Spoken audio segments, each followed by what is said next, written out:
Ladies and gentlemen, it is showtime and go time. Episode number 311, live here at the late night place to be and the most must-see show on Twitch TV. We are the Archiverse TV. Welcome to the Archiverse Wrestle Wars. We are recommencing that battleground that will lay the path to the next big pay-per-view, stream-per-view, premium live content, premium live event, anything else under the sun you want to call it. It is going to be a extravaganza is what it is going to be. It is going to be two brands going to war over bragging rights, supremacy, and championship gold. And it is, of course, the only time of the month where each brand can challenge for one another's championships. If one of the brands manages to capture the other's championship, they, of course, hold it for that entire month until the next pay-per-view when they're able to challenge once again on one of the grandest stages in professional wrestling here at the Archiverse. Tonight, we have an epic 7-match card. We have 4 championships on the line. It is going to be non-stop action from the get-go because we're starting things off with a wee bit of a faction war, an 8-man tag to brag elimination style matchup, and it is going to be fire. So it's going to be a great evening. There's going to be great people here, and we're going to have a great time as per usual. But again, as per usual, before we get anything started, before we get things underway, before we get the electricity flowing through the Archiverse and the Army, we really have to invite our guest host with the most, and it was promoted to co-host with the most. He's, of course, from Wcw TV. He is Woozy. Well, welcome to episode number 311. Woozy, what's going on? What's new and exciting? And what have you been doing all day? Do not tell me you've been playing Grand Theft Auto with friends all day. I will ban you for life. We've already had this discussion. Plus, we were talking earlier today, so don't you dare tell me you were playing GTA. Lie to me. Tell me you were at a circus and you were petting lions and riding camels while eating popcorn. Or something like that. Well, my day today, I went on a nice little vacation to California. Oh, that is just bullshit. What'd you really do?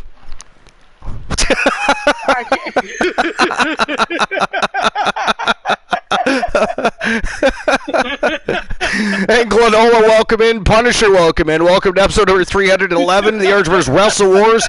Guys, we got a smoking hot show. I can't wait to get things underway, but we, of course, got things to do first. Right now, I'm just toying with Woozy a little bit. But So we know yesterday you were getting some jobs done on GTA. What was the agenda on GTA today? You did not go to California. Don't lie to us. How dare you, sir? Well, today's agenda was to make some money, buy some more businesses, get them going, make some money there. Oh, and to be clear, it's GTA 5, right? Yes. Okay. Yeah, GTA 5 for now until GTA 6 comes out sometime soon. Yeah, very cool. So my day was actually just pretty relaxing for the most part. I had the day off, did some housework, got some work done on our next big stream per-view, by the way.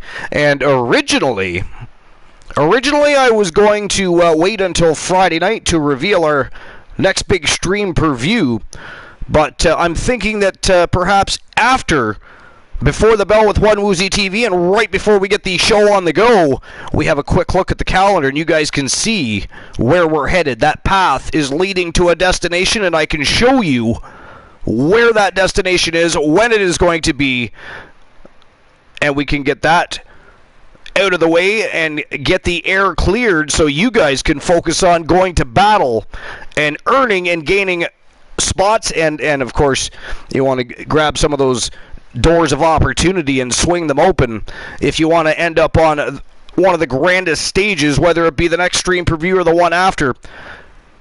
Either way, everybody will be aiming for the end of the year, which is of course Slammiversary. And this will, of course, be the second annual Slammiversary for the Archiverse. It is going to be epic. Cannot wait for that. But that is many moons away. So we must deal with the present. And in the present, We're on the road to the next big stream preview and the very first of the Archiverse 3.0. It is going to be a lot of fun. And we're going to recommence things here tonight with a great 7-match card. So, but yeah, I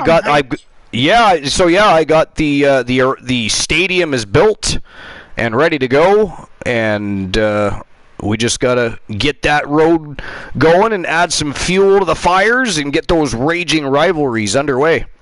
And before we know it, we will be at the next big stream preview, which we will have a look at in just a little while. But, did you see any new news today, by chance? I actually, believe it or not, I did not even look at any news or rumors today, so I don't know what's going on. I have not heard anything about what's take a quick gander and see if anything's happening that we don't know about. All right, give me 1 second. Yeah, for sure. I just really didn't have a chance. Well, I probably could have had a chance. I just didn't for whatever reason, which is weird because I normally do. I like to be on top of what's going on. But from time to time, I do skip a day, and sometimes it's the same news with different outlets, right? So, or they reword it and put a different headline on it, and then you open it up and read it, and it's like, oh, I just read that yesterday. Wardlow is going to deliver a new record of power bombs tonight to MJF. Sorry, who is? Wardlow. Wardlow. Oh, that's right. Yeah, he said he promises to set a powerbomb world record tonight on MJF. A powerbomb world record. All right then. I mean. Yeah. Okay. Yeah, and the AEW game looked fucking trash. Yeah. It does not look good at all. I mean, Kenny Omega said as much, which is why he took a little bit of heat there, but he basically said, I mean, it was funny because he basically said that, and he was kind of sort of boasting about the WWE game. So. Yeah, John Moxley in AEW game, it does not look like him at all. No. I know. I saw the characters or the wrestlers that they're putting in the game, and they went back in time too far. A little bit, yeah. Yeah, like it's pretty bad. And then at a Hell in a Cell, it's gonna be a handicap match. Omos and Lashley. Omos and MVP versus Lashley. Yeah, I saw that one coming. That's just a waste of a spot that somebody else could have, like. I mean, do we have? So this is for the next pay-per-view, I assume, or yeah. Sorry, they're premium live content, premium live event. Sorry, premium live content is Glenola's deal. Boss Apollo's in the house. What's up, boss? Yeah, that is what's looking forward to. Hell in a Cell. Yeah. In a few weeks. Yeah, it's what, 2.5 weeks away? Yeah. Something like that. So. But yeah, so, I mean, it is what it is, I guess. Punisher says it looks like Raw 2 for the Xbox. Yeah, it kind of does. They went back way too far in time with I don't know. I would not be happy with that game. That's why I'm not buying it. I refuse. Nope, I'm not gonna be buying the AEW game. No, no. I mean, I wouldn't have anyways. I mean, no. There's for what? I can't invest in their TV show. I'm not going to invest in their video game. I'm not going to waste money on that game. No. Punisher says I'll buy it to keep it sealed. Well, that's not a bad idea. That could be worth money someday if you kept it sealed and never opened it. I mean, you never know. It is possible. KOP in the house. So, but anyways, yeah, that seems like all that's on the. There's not much for news and rumors today. There isn't. No, I was just having a look kind of myself, and there's nothing interesting at all. No update about the Sasha Banks shit. Nothing. No, nothing. Just a bunch of recycled stories from other days gone by. So, Well, I mean, I guess that means one thing then. I guess that means we simply get to everybody's favorite news segment that much earlier. As Glow's not here at the moment. Well, he is. He's in the chat room. I don't know if he's actually joining the broadcast tonight or not. He said he may or may not. But currently he is not, so we cannot ask him if he has anything he'd like to discuss. So we simply move to everybody's favorite news segment, Before the Bell, with Wcw TV, unless you have anything else you want to add to the evening's discussion. Oh yeah, I've seen on social media tonight that somebody was leaving late from work and decided to blame a certain individual. No, I have no idea what you're talking about. Why is KOP right here saying #blame Archer? Well, because he's always looking for attention and he doesn't get enough at home. So he comes on to the Archerverse so that he can, first of all, enjoy the most epic professional wrestling program on all of sports entertainment programming, but also so that he can seek attention and have somebody pat him on the head and say, "Good boy, sit down, lay down, roll over, fetch." But so yeah, I mean, that would be my guess. Of course. I have proof to say who the criminal for this is. I mean, I don't know how you could possibly. Oh, I have a way to prove it, but I won't. Oh, I see. Talking smack, but not willing to back it. Gotcha. Okay. Social media today.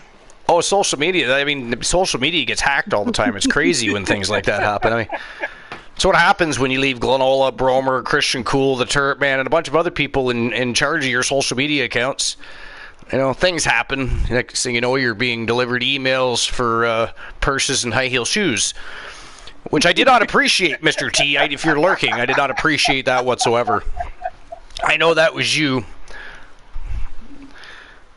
He likes his high heel shoes. Likes to walk around in a nice set of Parada platforms. Sometimes likes to wear a negligee too, but we won't go there. But anyways, but yeah, no. Do you have anything else you wanted to? Is there anything else at all you wanted to discuss? Because we would just move right into Before the Bell with Wcw TV, and we'll get your segment rocking and rolling. I have nothing else to discuss, so we will get into my segment. All right, that sounds good. Let's do it. So the reason why I think I picked this one tonight because last night we were talking about ECW, which got me to think. I haven't done an ECW thing at all, so tonight will be the night I do ECW. So tonight we're going to be doing the 10 best ECW wrestlers ever, according to Ranker.com. Very cool.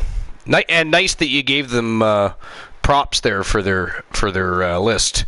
When we're reading somebody else's source material, we always make sure we give them props if we can. Yes. So appreciate that. And coming in number 10, we've got the Sandman. He is notorious for that damn kendo stick. And I was just going to say I think he might be the only person in history that could drink just as much beer as Stone Cold Steve Austin. Although exactly. Austin would probably argue that, but Oh, he would definitely. And Sandman used to always bust beer cans over his head. He'd always make himself bleed before his matches. Yeah. She was kind of puzzling why he would do something like that. I mean, I found it entertaining, so I mean... Oh, I did too, but... for him, that explains so much about him. So much. ECW was a fun promotion. I mean, we discussed this earlier before the broadcast, but I was an ECW fan, of course, but I found, just before the promotion folded, and of course Vince finally fully bought them out, I thought it got a little carried away at that point, but in ECW's early days and even mid-prime, I guess you would say, that was a great promotion. It was so much fun. They had exhilarating matches. Like, it was just a great promotion. And it's kind of, in a way, it's sad that Vince felt the need to not just buy these companies, but squish them. Like, I wonder if he ever sits and thinks, if he could go back in time, if he would have kept WCW open. Here's the thing. If he had kept WCW open, had somebody else run it, and kept it as a rival competing brand or company, like a lot of those other companies, like TNA, they never would have came into existence. No, they wouldn't. No, they wouldn't have. At all. And AEW wouldn't exist today. AEW would not exist today. But as it is... What? Back in the day? AE what? Yeah, exactly. Ted Turner freaked out when Vince McMahon started pulling ahead in the ratings war and decided he didn't want... And I don't blame him in a sense. I mean, let's face it, Ted Turner was no wrestling tycoon. He was no wrestling fan. He was just a billionaire that saw an opportunity and, was presented... an offer by some promoters, and he ran with it, and it was great too. Let's be honest. I actually think it was the Attitude Era that killed WCW because they tried way too hard and made a lot of bad decisions and clearly didn't think a lot of things through. While at the same time, Vince had a lot more people surrounding him with better minds for the business. And ultimately, that's what, put a cap in WCW's ass and led to Vince McMahon buying it out. But for me personally, I would like to think, and I'm not saying he does or whatever, but I would like to think that Vince kicks himself in the ass today for not keeping WCW going. Oh, he probably does, but I don't see what he would think what he could do with it. Yeah, I know it. Well, I mean, not now, but I mean, then he could have kept it as a rival brand, a rival competing company. Yeah, he could have.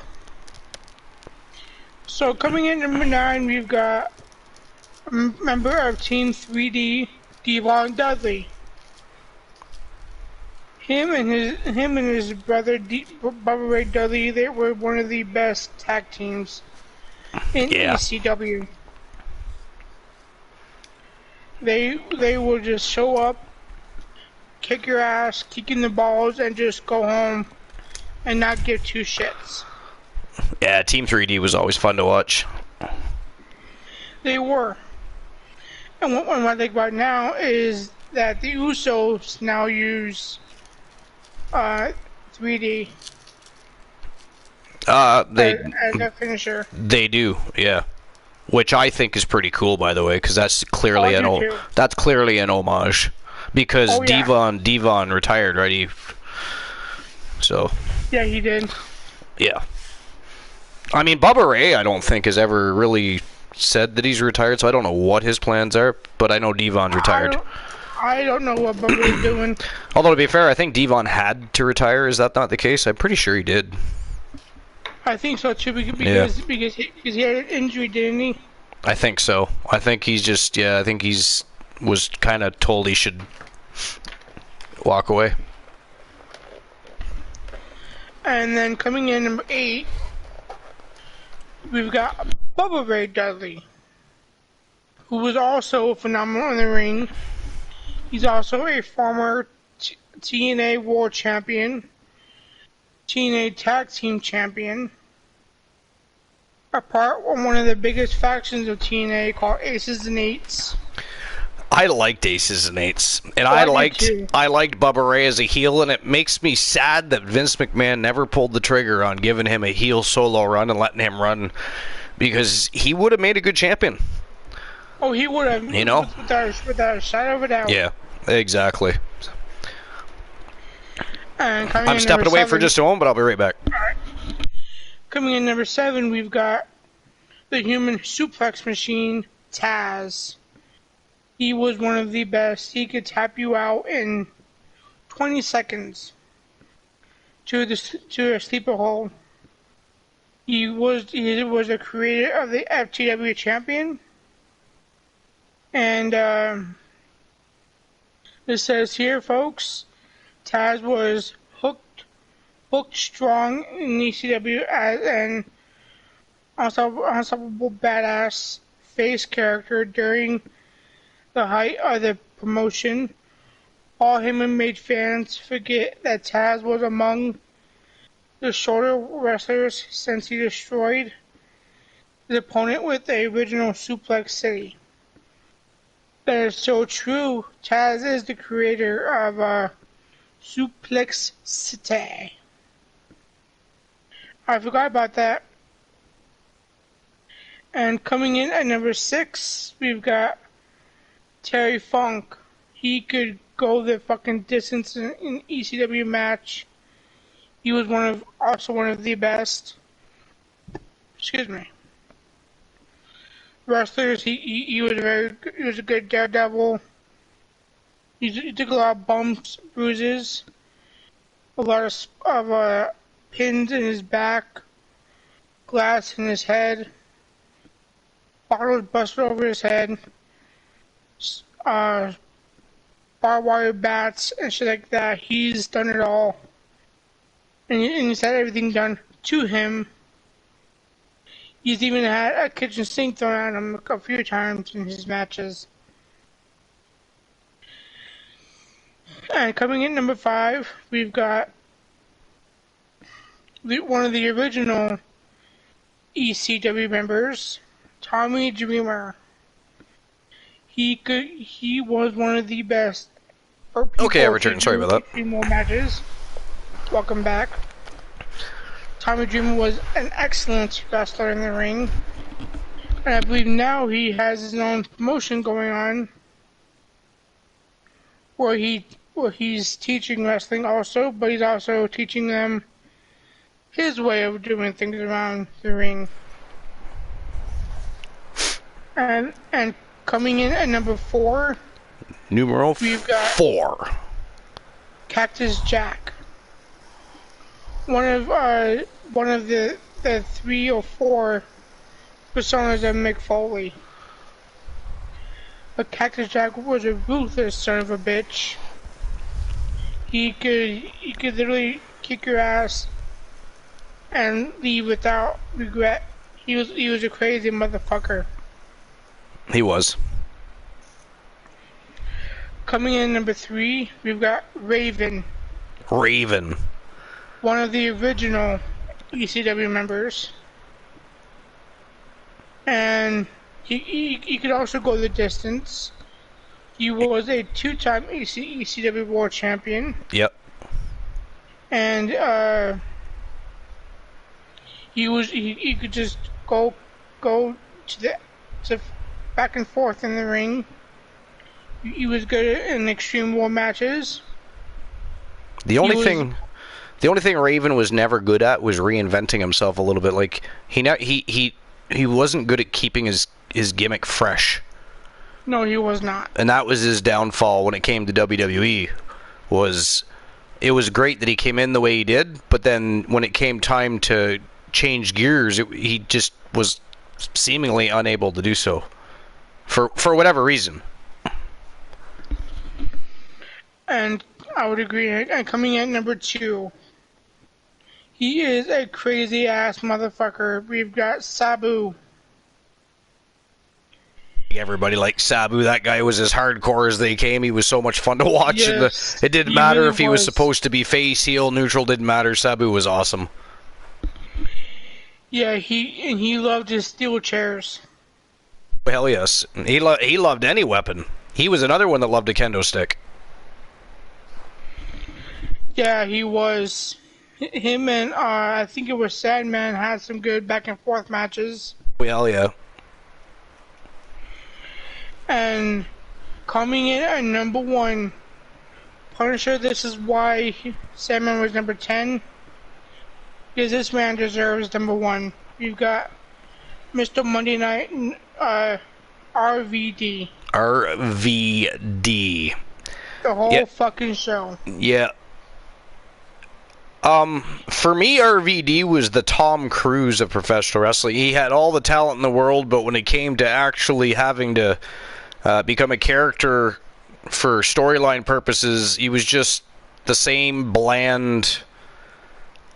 Again, we talked about it last night. He was always trying to put over the stoner gimmick, but yes, he was. He doesn't do it as well as Riddle does, for instance. No. But, I mean, for the time period, I mean, he still got over. The fans did. I mean, there was a reason Vince put the WWE Championship on him. Not the World Heavyweight the WWE Championship on him. Fallouts thereafter, you know, it is what it is. He probably could have gone to a little bit of a higher level, but as it is, he ended up leaving the company, so on a couple different occasions.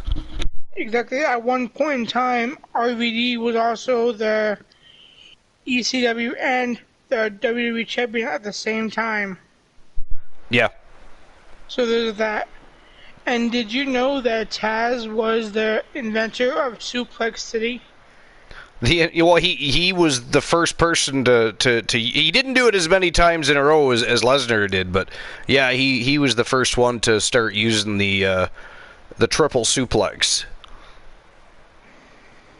Yeah, I just read that he was the original. Yeah. Except for, if I'm not mistaken, the final time he did it, he would put you in like the Taz mission and then suplex you. I think. I'd have to go back and watch, but I'm pretty sure it was two German suplexes and then like a Taz mission suplex type, almost like a full Nelson suplex, but his version, his Taz mission suplex. Yeah, and the way he was booked too, that he was the shortest, but he was the strongest. Yeah, well, I mean, they're pushing his son the exact same way they pushed him. It's like exactly. it's like watching himself. All over again. Yeah. So, but if he can hook as a beast, though. He is. I mean, it'll be interesting to see how far he can go with just what he's offering now, or if he's capable of more. You know, what's he going to be like when he has to step out of his shell and maybe start speaking on the microphone? The Tazplex. Thank you, Glenola.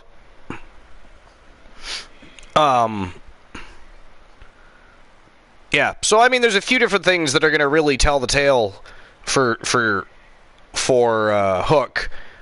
Is he going to be just over on AEW, or is he going to be able to go elsewhere eventually and also get over with their audience and their expectations? And I don't know. I'm not sold on Hook right now. I'm enjoying watching what he's doing, and I'm kind of, I'm paying attention. I wouldn't say I'm invested, but I mean, I'm not.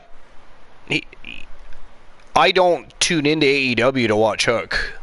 No. You know what I mean? Not yet, anyways. I'm not saying that won't happen, but again, I think he's still pretty green, and I expect he'll develop. Obviously, he's got good guidance. It's not like AEW doesn't have people down there that can make a difference. They just, I don't know. Using him correctly.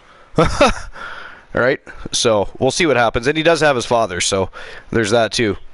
Exactly. So that was my segment tonight before the bell with One Rudy TV. I hope you guys all enjoyed it. But back to you, Archer. I know I enjoyed it. I mean, I love ECW. I don't know about everybody else, but I personally love ECW.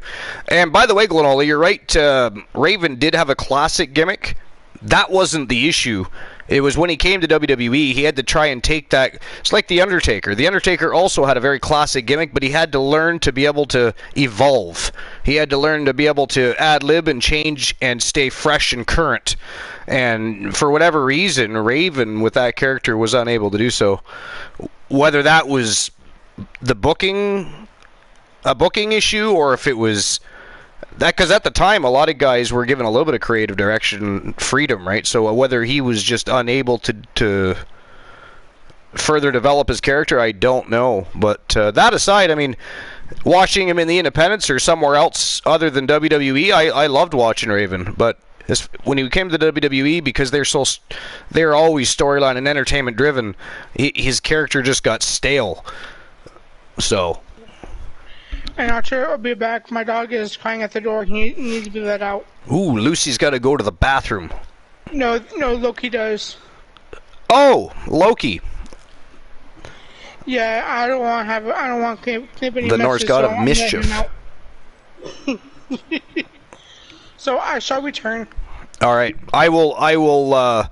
So while Woozy's gone, I will let you guys know, if you guys have been paying attention at all, I did say that this Friday night on the Archiver's Warzone, I was going to reveal the next big stream per view that we are working towards right now with storylines, rivalries, feuds. I've decided that I'm going to show you guys tonight the path that we're heading down as the new pay-per-view, or stream per view as we now call them, is ready to go. So before we get the show on the go, and before we get the Archiver's Wrestle Wars underway, and guys, it is going to be a smoking hot show, 7 matches, we have 4 championships on the line, we've got a faction war brewing, it is going to be an absolutely fire night, and of course we got the dark match, so far, the only dark match. We'll see what happens with that as the night progresses. For now, it is the only dark match, and it is, of course, Archer getting his shot at Roman Reigns after Roman Reigns, and he had their altercation yesterday on TWA Showdown. Roman Reigns and he, of course, locked horns the entire time. It was almost like they weren't in a match with anybody else. But as it is, Archer ended up getting eliminated from that matchup, so he didn't get to continue his battle with Roman Reigns. That said, he did get an opportunity, and that opportunity is going to be tonight in a dark match, and he's going to get a shot at Roman Reigns. And if you have a look at the first match of the evening, if you've already seen the teasers, you might find it very interesting and intriguing that in that matchup, in the 8-man tag to brag elimination matchup, you're going to notice that the Usos, part of the Bloodline, are also in that matchup. So Archer's going to be going toe-to-toe with the Usos, and then later tonight he's going to be going toe-to-toe with the Tribal Chief. It's going to be a very interesting night, and it's going to be interesting to see where that feud and or rivalry goes, because faction wars can be brutal, and it's going to be an epic time, I think. We're going to have to keep our close eye on what transpires between those two great factions, the Tribal Chief and the Usos, and of course the Coalition. But yeah, we're going to have a look at the stream preview so you know what that stream preview is called and when it is going to be. And then we're going to get the show on the go, because we have 7 smoking hot matches to get through. We're just waiting on Woozy. He is puppy sitting. Currently, Loki, the god of mischief, by the way, was being mischievous and had to be let outside. We're not sure where Lucy is. We haven't heard Lucy yet. Lucy has not joined the broadcast as of yet.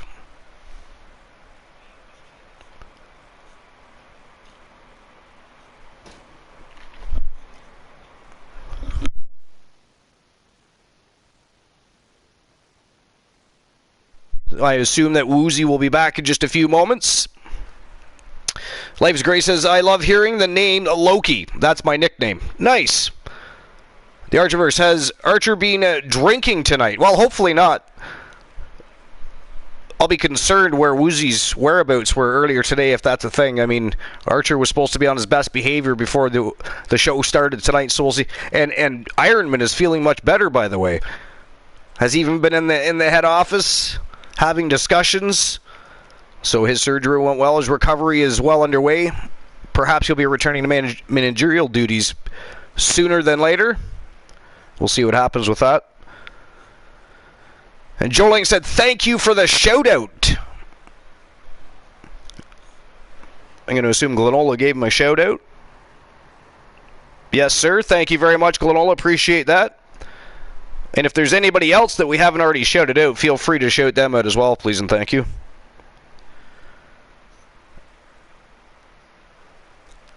Joe Link says, is he returning to wrestling? Is who returning to wrestling? Loki? I didn't know Loki wrestled. Glenola says, so no walking off the top of cages, right? That was crazy, wasn't it? I mean, he was in perfect position to take out Cody Rhodes. He decides to walk the plank instead, apparently. Good Lord. That was just crazy.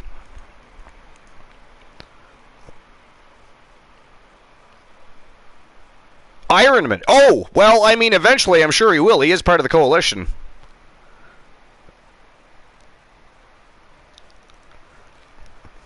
Yeah, I don't know why I didn't assume that's what you were talking about, considering we were literally just talking about that, but... Glenola says, I think I have everyone so far. Perfect. Appreciate that. Woozy is being tardy. He's being... It's like, I'm pretty sure he is probably picking up a box of chicken nuggets before he heads back to the broadcast, is what I'm assuming is happening here. Because Loki does not take that long to pee on his tree.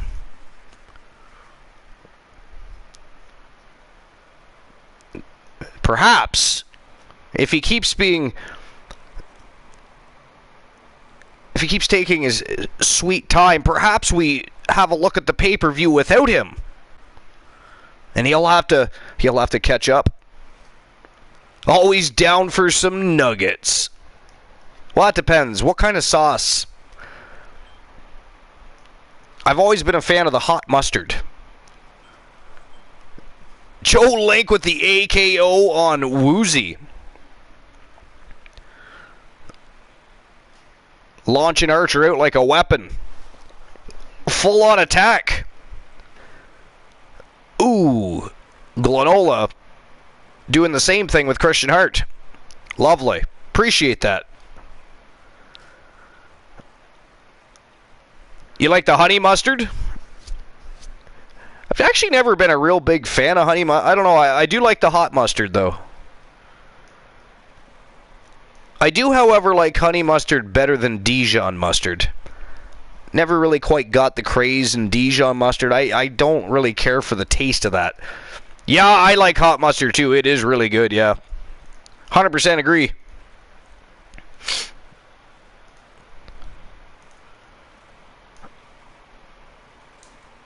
I'm starting to think Woozy's out there playing fetch, but I think he's the one chasing things around.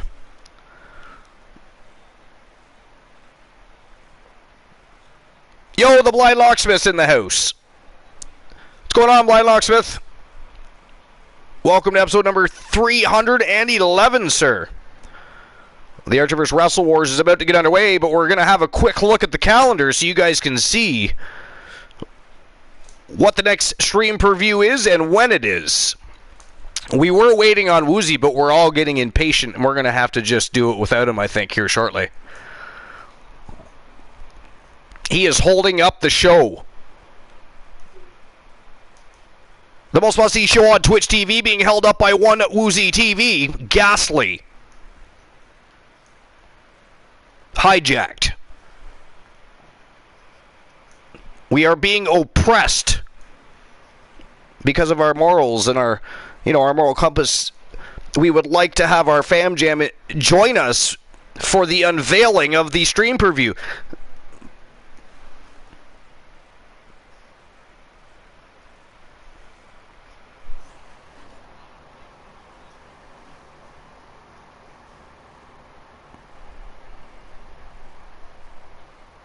Joe Link said that six-man tag was crazy. Roman made it a point to beat up Archer.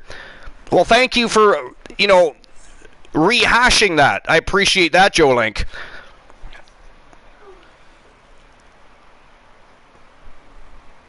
I mean, my description of what happened wasn't grand enough. You had to throw in there that Roman Reigns beat him up. Ghastly. Stirring the pot. I see what you're doing.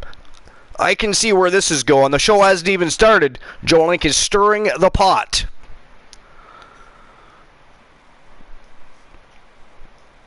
Oh, to be fair, though, I mean, Roman Reigns knocked him silly so badly he decided to walk off the top of a steel cage. So, I mean,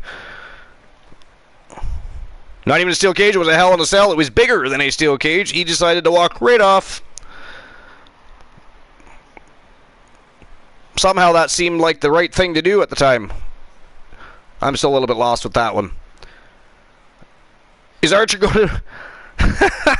Is Archer going to give a DDT for a kick out? That was the most ridiculous thing I think I've ever heard Michael Cole say. I mean, he said some funny things, but I've never heard DDT for kick out.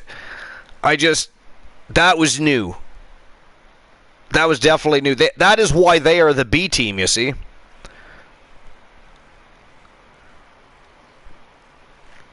How long does it take you to master your announcer voice?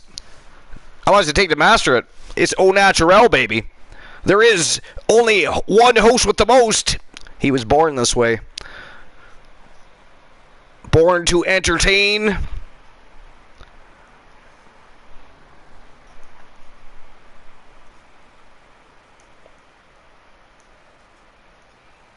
Woozy is letting us down. All right, you know what we're going to do? We are going to move on without Woozy. He is going to really be upset, but we are going to move on with the show. We're going to have a look at the calendar, and we're going to see where we are going. So,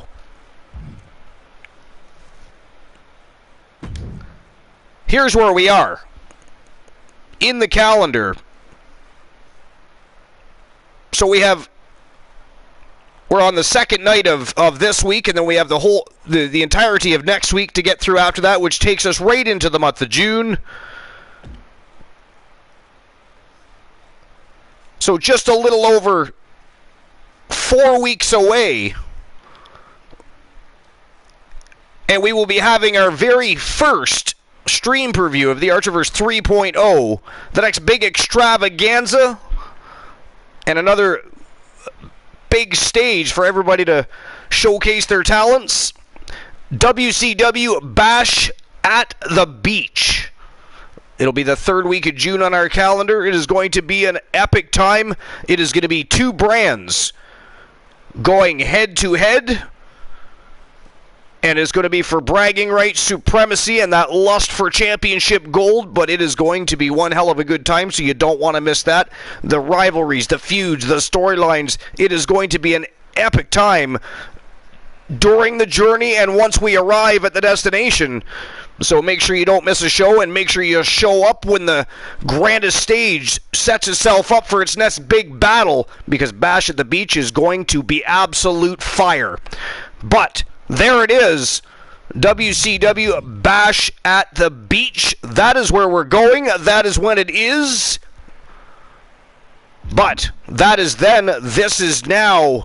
And it is time to get the show on the go. The Archerverse Wrestle Wars recommences the journey to the next big stream preview, which we now know is WCW Bash at the Beach. So, ladies and gentlemen, it is definitely showtime and go time for the Archerverse Wrestle Wars, and we're kicking things off with an 8-man tag to brag elimination matchup, faction for faction. The Coalition brought themselves a couple of friends, and RK Bro have brought themselves a couple of friends. Both of them have been allies and foes, so it is a bit of a mixed match team on both sides, but it is going to make for an absolutely epic way to set the tone for the evening and raise the bar for opening matches of any show.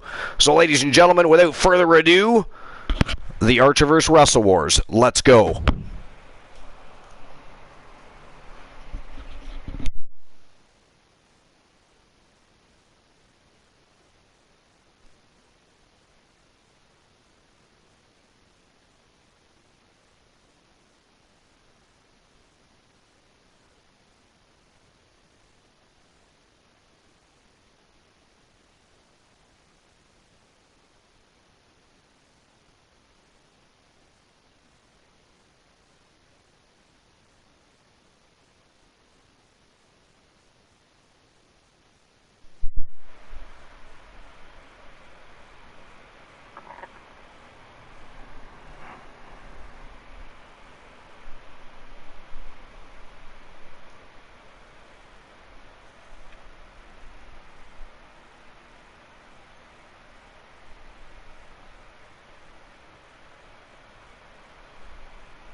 And here we go. Episode number 311, the Archivers Wrestle Wars. Matchup number 1 about to get underway. It is going to be an epic evening. Are you guys ready?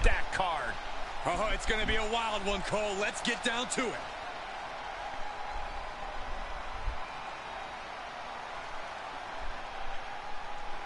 Leipzig, Germany. We are traveling the globe tonight, baby.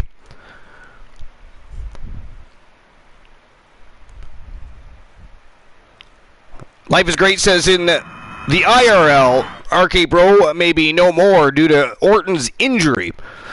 Well, I'm sure he'll bounce back, but I mean, I'll be honest, I'm hoping that eventually Riddle ends up having a program with Randy Orton. I can't remember if we talked about it on air or if it was off air, but Riddle does have a goal of wanting to wrestle Brock Lesnar in a pay-per-view. So he needs to get into programs and get in the ring and have rivalries in wrestling matches with guys like Randy Orton, Bobby Lashley, Edge, people like that to get him on his journey. Because ask The Undertaker, ask anybody, Brock Lesnar is a beast, and he can go in that ring, and you got to be prepared to wrestle somebody like him. And those guys can guide him and teach him how to wrestle Brock Lesnar safely. Brock Lesnar is a safe wrestler. A lot of people have this misconception. They think he's stiff in the ring. Undertaker will be the first to tell you he looks that way, but he's anything but, and he's very safe, and he knows what he's doing, and he's one of the best that's ever been in that ring.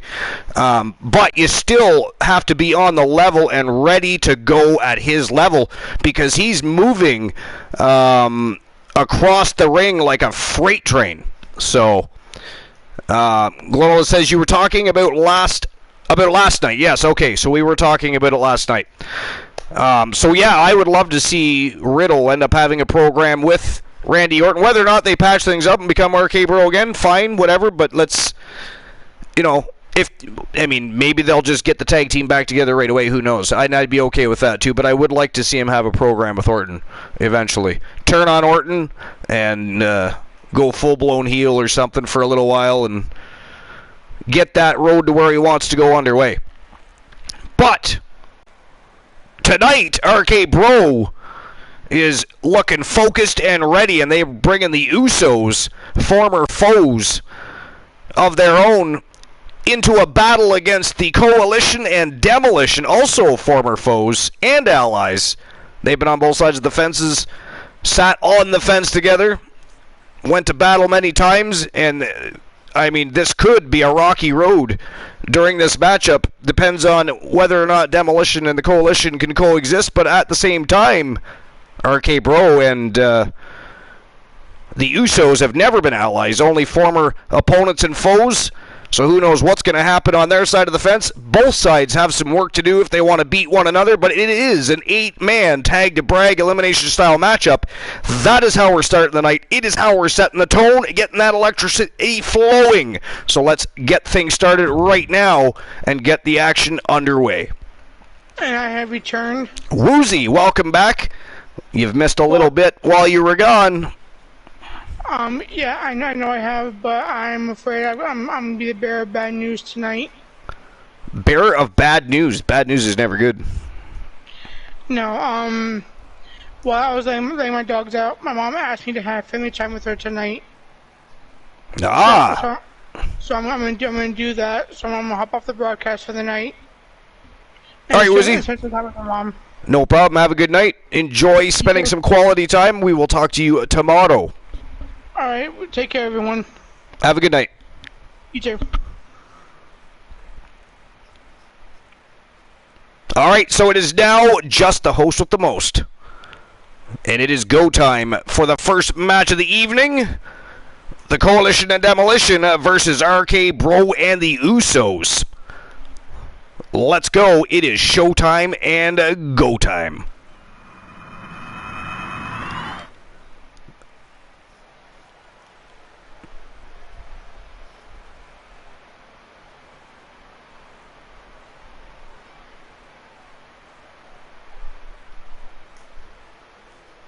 This is gonna be good.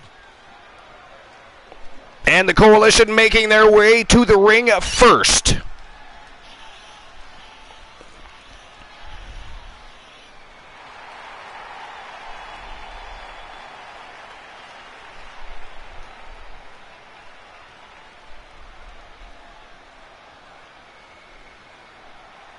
going to be interesting to see if Archer can keep his head together tonight. I mean, he's in the ring with two of the members of the head of the table. And later on, facing the tribal chief himself. And in the meantime, they got to try and coexist with Demolition. It's going to be a very interesting night. And again, not just for the Coalition and Demolition. RK Bro and the Usos have never really gotten along, but they are in this together. So they too have to try and coexist if they want to take out the Coalition and Demolition. This is why sports entertainment is an art form. And guys, these superstars have been locked in one of the most intense rivalries we've seen in a while. They really have, Michael, and while selfishly I have to say it's been great to watch, the truth is that this rivalry must... Kevin Sammartino and Elijah Archer. Two of the three members of the Coalition. Former tag team champions. And of course, if you ask them, those tag team champions were stolen from them. And here they come. Oh, open the betting line, says Joe Link. I got it, Joe. I'm on it. I got your back. Here we go.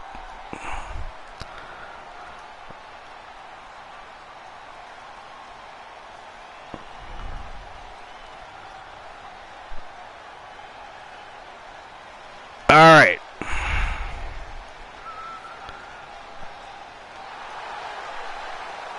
Who wins bragging rights? And at a combined weight of 577 pounds, Demolition! Is it going to be Team Coalition or Team RK Bro?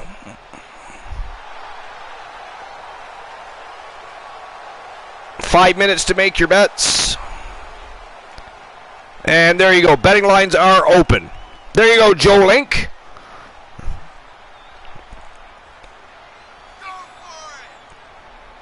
Demolition making their way to the ring from Team Complete Geek TV and Team The Turret Man.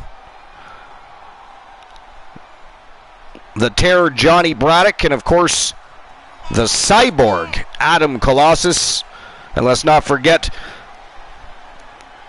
the self-proclaimed savior of the Archivers, Kevin Sammartino from Team KOP 259.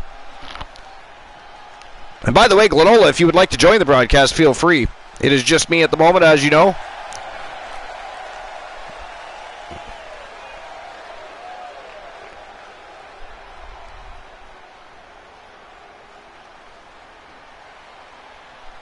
The Apex Predator has arrived. And here comes the Viper, the Legend Killer, and arguably the leader of RK Bro. From St. Louis, Missouri. Depends on how you look at it, really. 50 pounds. The Viper. Randall Keith Orton. Think of all the legendary factions that Randy Orton has been a part of. All steps in his career greatness. Oh, he learned from the best. But at a very early age, Randy proved he can go it alone. Yeah, one of the greatest heels ever. Orton was the student who was able to surpass the masters. And in the process, Randy Orton has become a master. Froggy Moth Legs. What's going on, Froggy Moth Legs? One of the most vengeful and one of the most dangerous superstars. Welcome to episode number 311, Froggy Moth Legs. I love everything about this guy, Saxton.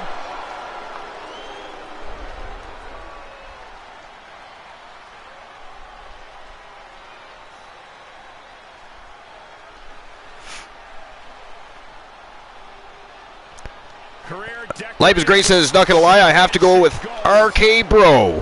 But despite that success, you could also say Randy Orton has carried himself as a very entitled and selfish superstar. Or you can look at the reality that Randy Orton worked hard and earned every bit of it. Froggy Moth Legs says 311, a slice of heaven.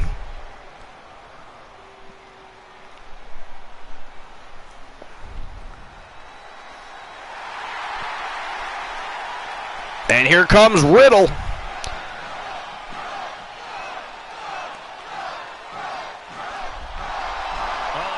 thoroughbred, a stallion of WWE. One of the best pure wrestlers in WWE. The original bro. Guys, an original bro. And representing RK Bro from Las Vegas, Nevada, weighing in at 216 pounds, Riddle. Let's see how RK Bro gets along with the Usos. In the business outside of the ring, all business inside of it. I like Riddle. I like his swag. I think I can learn a thing or two from him. It's not going to make you any cooler. I mean, personally, I think Demolition and the Coalition have a better chance of coexisting than RK Bro and the Usos, but it's going to be very interesting. Good, you should leave the desk. Go see the nurse.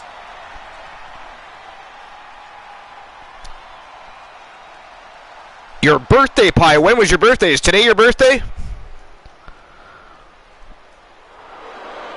And here come the Usos. Jimmy and Jay. 479 pounds. Former World Tag Team Champions.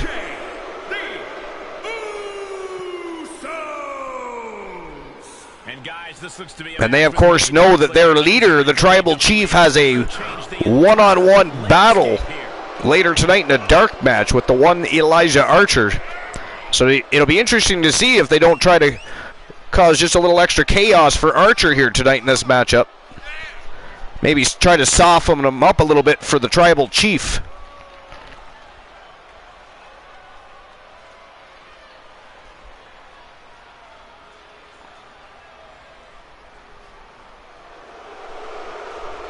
The Usos.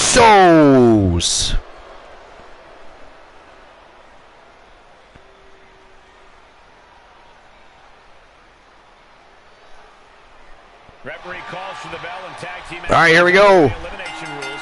Orton and Archer starting things off. Ooh, bitch slapped him right off the hop. Yo! Team is upstanding. Springboard headbutt right to the face. Archer starting off with some ruthless aggression. Look at this. Enough already. Maybe he sees Roman Reigns in the face of Randall Keith Orton. Whoa. Nice belly-to-belly by Orton.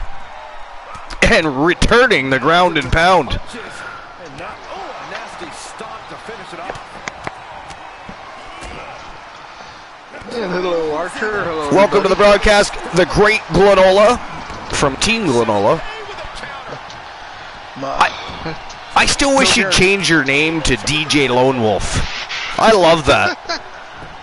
Well, I know both names have meaning, though. This is how you punish it actually wasn't available, if I remember right. No, I think that's what you said. Yeah, it's too bad, though. I just love that. I just think it's cool. Oh, yeah, I'm not sure how long I'll get to stay on voice, but hey. Well, at least you're able to join for a little while. That's always awesome. Yeah, felt bad Always good to hear your sitting up voice. here by I'm sure yourself. everybody else appreciates the fact that you're able to join. Very nice. Ooh. 2 back-to-back inverted atomic drops. Ghastly. A superstar must be prepared to I don't care who does it, if it's Archer or anybody else. I do not like watching any kind of nut shots. Specifically that one. I mean, I can imagine how that must feel. Yeah, it hurts. Oh, no doubt. Unfortunately, I can say I actually have had that done. It hurts. Damn, really? Yeah. You actually had somebody deliver an inverted atomic drop to you? That is epically ghastly. I mean, I assume they are no longer a friend.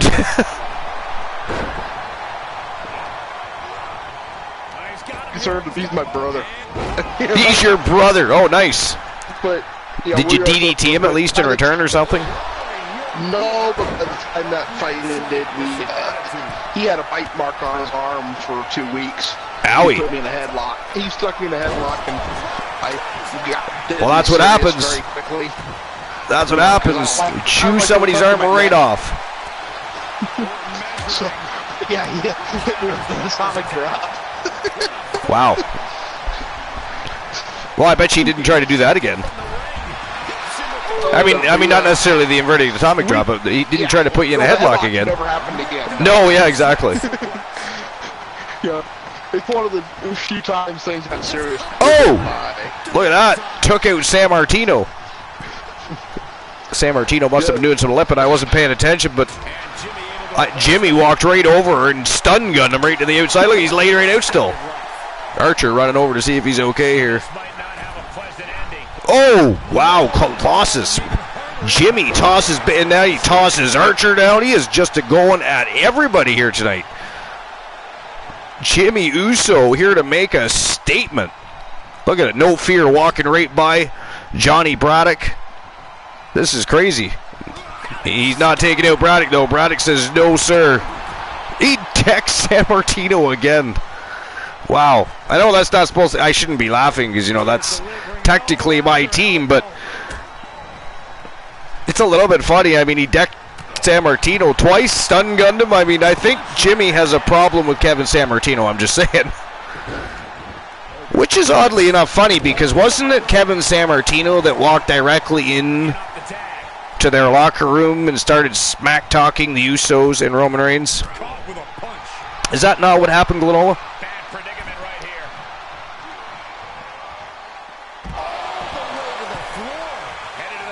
here. We lost Glenola.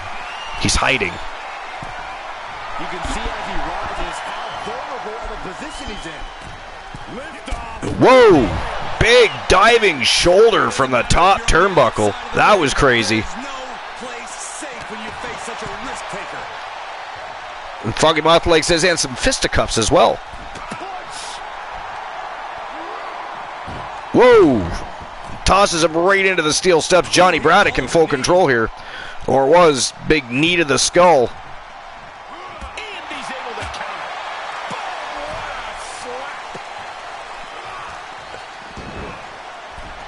Braddock just tosses him down to the floor. Back into the squared circle we go. Nope, maybe not. Wow, nice power slam.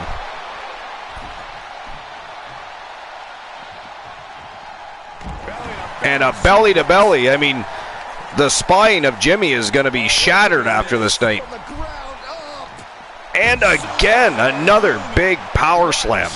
Johnny Braddock.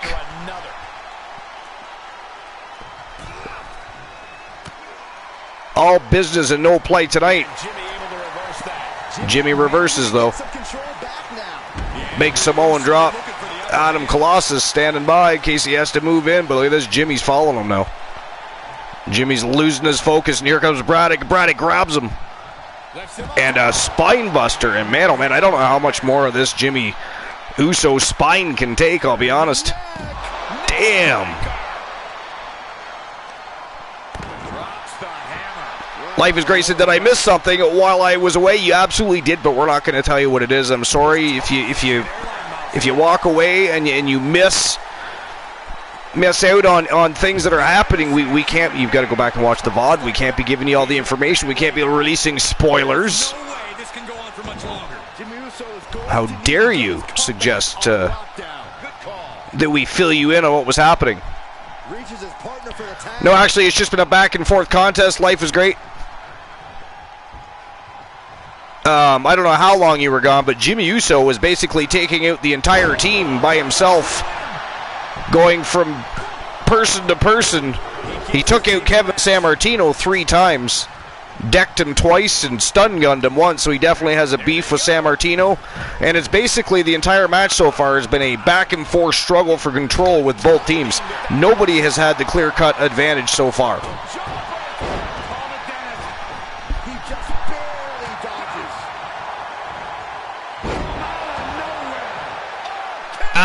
AKO out of nowhere by Archer, and in comes Johnny Braddock.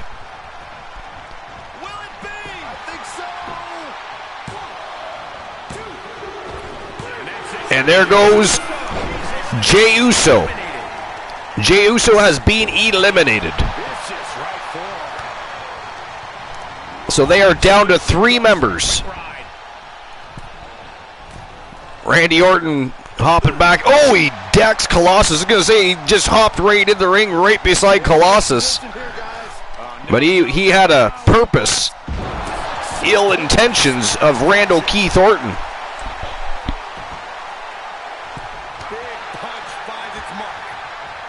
Last night were fire matches. Absolutely, Froggy Moth Legs. Cracking Skulls in the house. What's going on, Kraken? Welcome to episode number 311, Kraken Skulls. 311 of those things. And we are just getting started. We haven't even scratched the surface yet, baby. Oh, Jesus Christ. Johnny Braddock, I think, trying to bust the spine of Riddle there. Dropped him hard on that edge of the ring. Archer trying to chase Orton back into the ring. Mission accomplished. And look at this, Orton decks. San Martino's getting decked by everybody tonight. Anybody notice that? Anybody notice that? Everybody is decking San Martino tonight. I'm waiting for one of his own team members to do it. A couple more chapters in it. We might be seeing a whole saga written tonight. And this match is still not over. Orton is seething at that kick out. Back into the ring comes Riddle. Legal man this time, though. Look out. Whoa! Braddock was playing possum. Tag is registered. In comes Adam Colossus, the cyborg. And big boot to the face. Riddle kicks out at 2, though. 2 count only. What's it going to take to keep this guy down?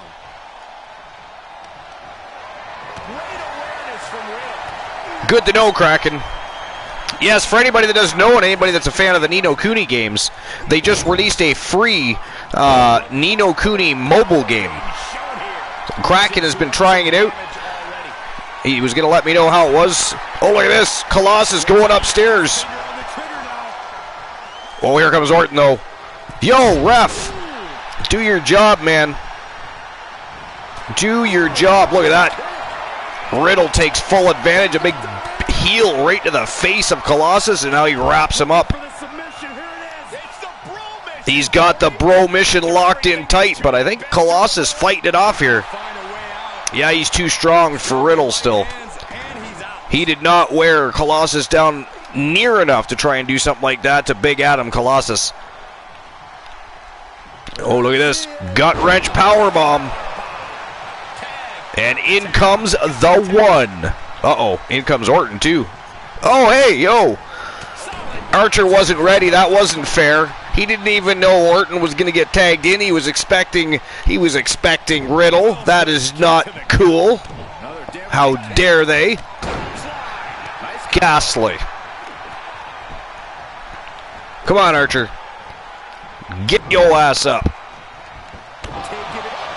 Uh-oh. Come on, Braddock. There you go. I don't know if Archer was going to kick out or not, but Braddock got there in time anyway, so neither here nor there. Archer getting back to his feet. In comes Jimmy Uso. Ooh, some big body shots and a big Archer slap to the face.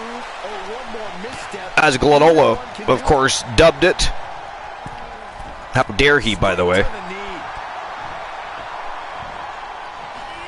Oh, went for a clothesline, but Jimmy went for a big right hand and ducked under the clothesline. Both missed their mark. Archer gets the upper hand, though. We're going to have a little double team action. Oh, big boot right to the liver. Big backbreaker by Colossus. Looks like the Cyborg going to try and eliminate number 2. Perhaps thinking about what to do next here. Oh, here we go. Oh, I thought he was going to javelin toss him. Had a little bit of mercy. Just dropped him on the rope instead. Just busted his larynx instead, you know. In comes Randall Keith Orton. And Glenola has returned. Oh, we'll see how long it lasts. I had a major internet hiccup. And Oh, gotcha. I haven't even opened the stream back up on the computer. I focused on getting back on my PS4. Gotcha. Ooh, big belly to belly by Orton.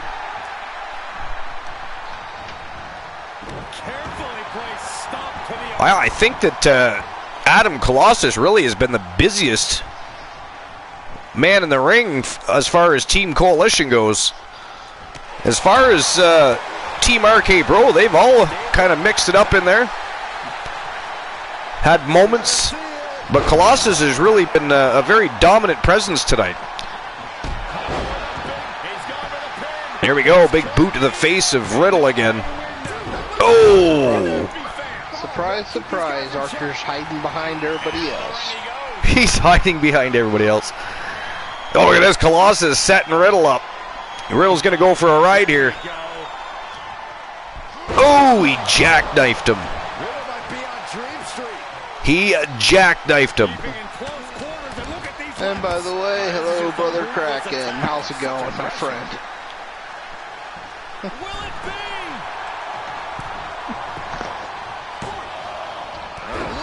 Ooh, Archer didn't get in there in time. Orton with the pin breakup. Over the top rope goes Braddock. Archer returns the favor, throws Orton over from behind. Is Riddle, and look at this, he is caught by Colossus. And over the top rope goes Riddle. They are all outside the ring. Now, the only people on the ring apron are San Martino, who is probably waiting to get decked by the next person in the matchup, and Jimmy Uso, watching on, itching for a tag. I am fine, Frog's hair, Kraken. Finer than Frog's hair.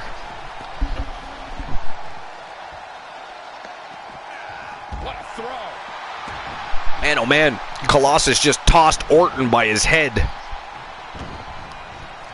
Now that is vicious.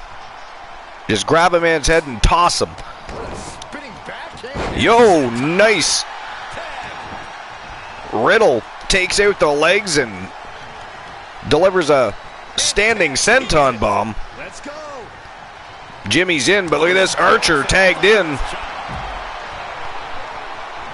Nice reversal by Archer. I thought he was getting DDT'd there by Jimmy Uso, but Archer with a quick reversal. Look at this. The most electrifying move in all of sports entertainment history. The one people's elbow drop.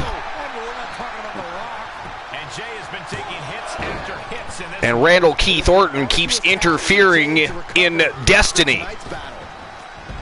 Jimmy Uso again fighting off that AKO. Oh, he got the DDT that time. Archer in a bit of trouble over there in no man's land. Well, San Martino doesn't look like he's in a hurry to help anybody after he got decked by everybody earlier. Nice kick out by Archer. He's still in it. Still in it to win it. And DDT for a kick out. DDT for a kick out. That was the funniest shit I've ever heard him say. It just shortly followed up with the submission suplex. Right? Whoa! Busted Archer open. That San Martino's not even budging. San Martino didn't even move a muscle. Did you see that? How much is it worth to continue through the agony? It's obviously worth everything. Obviously worth every He's getting tired of getting beat up, so Archer don't. Yeah, exactly. He's like, I've already been punched in the face 5 or 6 times today. I'm not helping you. You want help? Tag my ass in. Uh-oh. Jimmy met. Oh! Kicked right in the lippies. Archer might be in trouble here. No, he kicked out. Wow, Archer's still in it. 2 count only. Even I'm a little shocked by that one. Oh, look at this. Colossus scoops Uso up. Not cracking hammerlock for funny. Is a funny ass finisher. Takes out Colossus, but Archer picks him up. Chop block from behind by Jimmy Uso. Looks like he's going to tag in Orton. And Archer attacks him right off the hop. The only other person he likes to punch in the face more than Randy Orton today is probably Roman Reigns. He'll get his opportunity later. I'm actually surprised that the Usos aren't doing or attempting to do a little bit of better job of softening Archer up for later. Instead, they've been all attacking San Martino. AKO out of nowhere. There it is. Let's go. Oh, Riddle. Where was San Martino and Braddock? AKO out of nowhere again. That is 2 in a row. To the wrong person, though. Riddle was not the legal man. Nice power slam by Orton. And what does San Martino do? He just walks by Orton and lets him do that. And he just let him. Did you see that? He just let him do it. Archer kicked out again anyway. 2 count only. But that is ghastly. Nice lever shot by Archer. Oh! Springboard headbutt right to the face. In comes Adam Colossus. The Cyborg going right after the Viper. Ooh, knee right to the face. Orton still got some gas left in the tank. Kicks him off.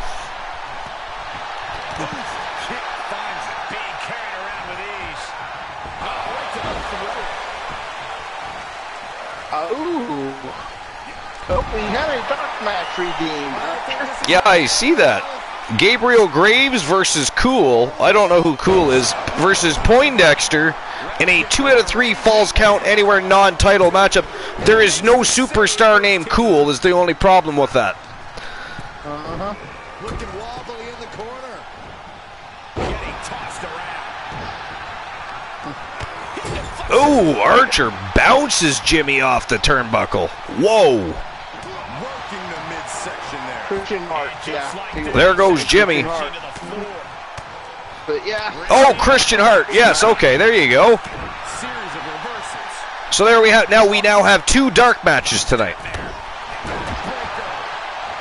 I thought of a dark match, but That's a good one. sure, yeah. I mean, technically speaking, there is one more allowed. Nights that I don't have a dark match scheduled, there'd be 3. But nights that I have one scheduled, there's 2. So, Glenola, if you still have an idea for a dark match, just let me know later. And we will make sure that happens. Also, if you need to take a brief break, go grab a drink or take a quick breathing treatment, let us know so you can have a break. Big back body drop by Colossus. Man, oh man, these guys are going to war. I cannot believe that we have not seen another elimination as of yet.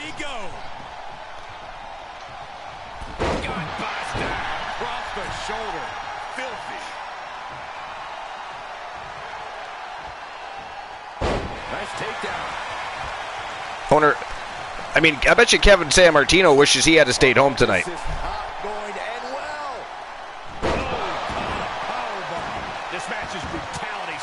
Look at him out there. Look at him out there. This is what the purpose of a tag team is. Don't be afraid. He doesn't even know where he is, Glenola. Oh, look at this. Full Nelson by Johnny Braddock, but Jimmy Uso breaks it up.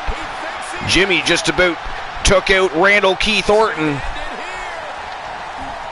Oh, he just pulled the Colt. You never know where they're at. I think we know what's coming next. San Martino finally back up on the ring apron. Here goes another full Nelson. Johnny Braddock really looking to submit Orton. Riddle breaks it up again, though. Colossus couldn't get there on time. And look at this, both members of Demolition taking on RK Bro. Archer staring across the ring at Jimmy Uso. And San Martino just looking like he wants to go home for the evening. He's had enough. He hasn't even had a legitimate chance in this matchup yet. He's been punched out by basically everybody on Team RK Bro. Check out this power. This is ridiculous. Marlon Brandon, the Archerverse is quickly becoming my favorite way to wind down for the night. Well, we are the late night place to be in the most must-see show on Twitch TV. And the very best in fantasy wrestling excellence, bar none, period. The very best wrestling promotion on the planet, bar none, period. And we are honored, Marlon Brandon, to have you here. So thank you for making us your late night place to be.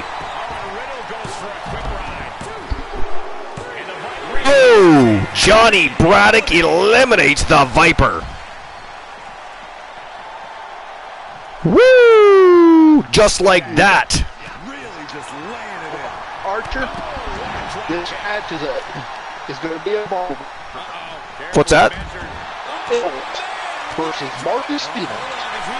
20-minute Iron Man. So it's who versus Marcus Stevens? Tables. Tables versus Marcus Stevens, 20-minute Iron Man. Tables in round number 2 against the Wolfpack. Okay, so that'll be our last dark match of the night. It will be Tables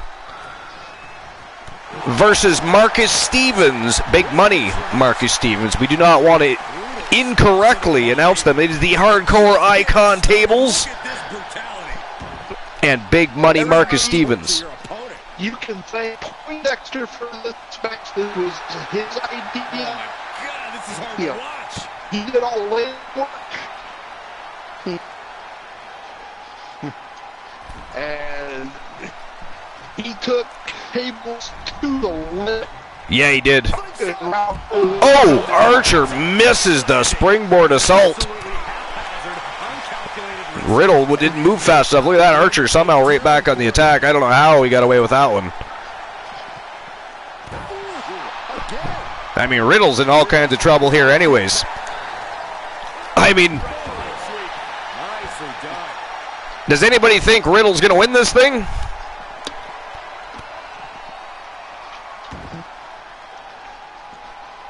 Archer really taking it to him outside the ring. Get a cross between it's a combo of a hammerlock and a armbar. Wow, Riddle from the bottom with a boot to the face. From the bottom again, it is Archer with a knee to the face. These guys really going at it. Riddle tosses him into the barricade, hops back into the ring.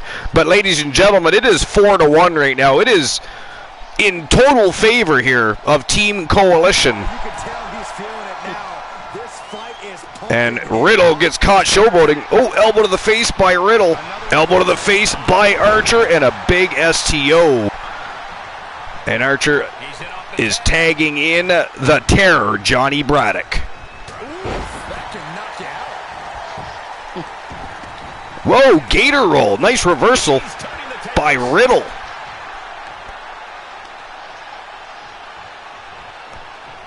I tell you, Riddle's got some resiliency, doesn't he? He's running on all instinct and heart. Oh, roll up by Johnny Braddock. Look at this. He's trying to steal it. No, sir. 2 count only. That was a good shot. That was a good attempt, though. That was a good attempt. Full Nelson locked in tight right in the middle of the ring. He is done like dinner, ladies and gentlemen. The winners of the match by clean sweep and submission. And apparently, wow, I'm never going to hear the end of that one. I am not ever going to hear the end of that one. They announced the team name via submission as Team Johnny Braddock. Good God. I hope Mr. T is not lurking right now, because we are never ever going to hear the end of Team Johnny Braddock winning the match for the Coalition.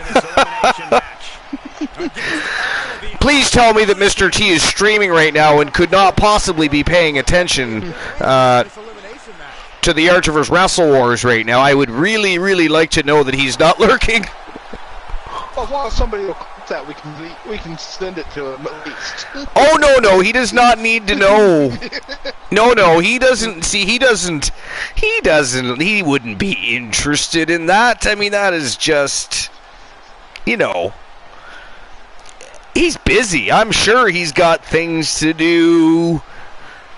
Maybe some I don't know, some Kirby to play. I don't know. Kraken Skull says, think of this. Johnny Braddock did most of the work. He earned it. Actually, it was Adam Colossus that did most of the work, to be fair. The two that did most of the work were Archer and Colossus. Kevin Sammartino, who was standing there in Pride, was the one that got beat up by pretty much everybody on Team Arcade Pro. And Johnny Braddock came in and cleaned up the remainder of the mess and took out took out the remainder. So, but that's funny. They announced them as Team Johnny Braddock because he won the match. Yeah, I think it's for the Colossus and John Braddock. Yeah, oh yeah. You're breaking up just a little bit. Oh, no big deal. I just wanted to let you know so you knew. Having to carry arc, that takes a lot of strength. But no, you're right. Congratulations to Team Complete Geek TV and to Team The Turret Man. That was a fantastic matchup and a clean sweep against Team RK Bro and the Usos. And don't forget, later in a dark match, Archer's going to get his shot at the Tribal Chief.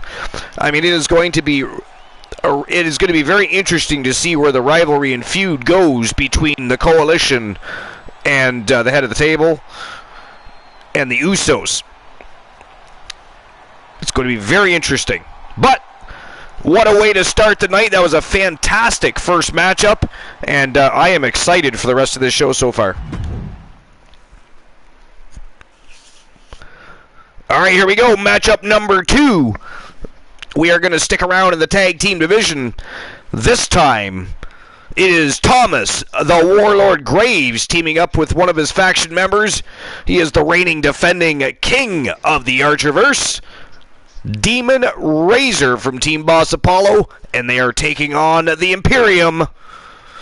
And this is going to be one hell of a barn burner. Matchup number 2, episode number 311.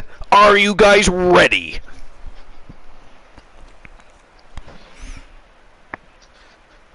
I can hear the feedback of myself and on I think. I'm watching off. Gotcha. Well, that would be why. Yeah, gotcha. That's probably why you're breaking up, because you're probably using the PlayStation app at the same time. They don't work well together. Well, I before. Yeah,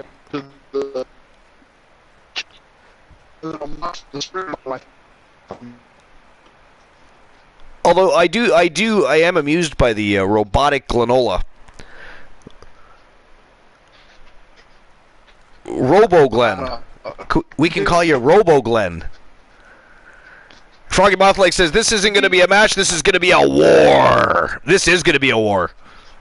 Both of these teams looking to jump back into the tag team title picture, so it is going to be a fantastic...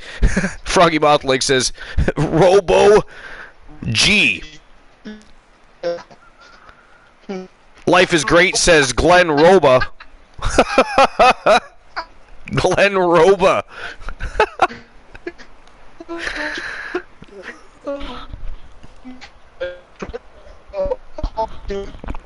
I mean, this is better than having one of those voice enhancements.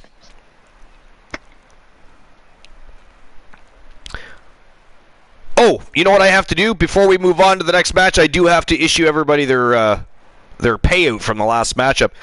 And are we opening the betting lines for the next match? Yay or nay? The winner of the last match was Team Coalition by clean sweep and submission. There you go. The payout was issued. Punisher says, yes, sir. Open those goddamn betting lines right now. Stop waiting. Why are you making us wait? You're an oppressor and a tyrant. You know, I don't really appreciate that. If you want me to open the betting lines, you really should be nicer to me. I do offer the very best in fantasy wrestling. Excellence is the late night place to be, the most must-see show on Twitch TV, and we have the greatest community in all of Twitch. I think a little bit more respect should be shown, sir. I am offended. All right.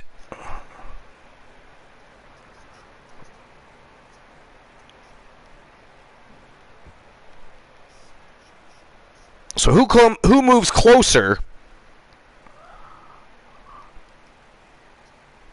to the tag team titles?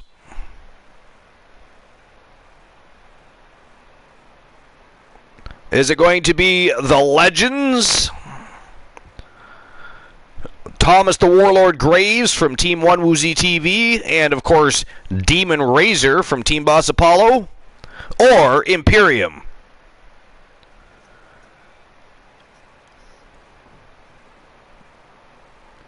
You're going to have 5 minutes to make your bets.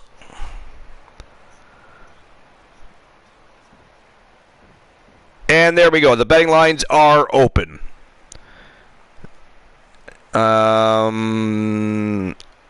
are the idiots on the... Oh, they're Imperium. I was too chicken to ask... To ask what?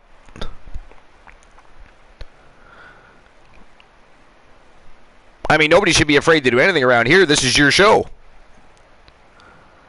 This is your channel, your show. You guys even have a Discord, an Instagram, a Facebook page. You guys are seriously all over social media, you bunch of fiends.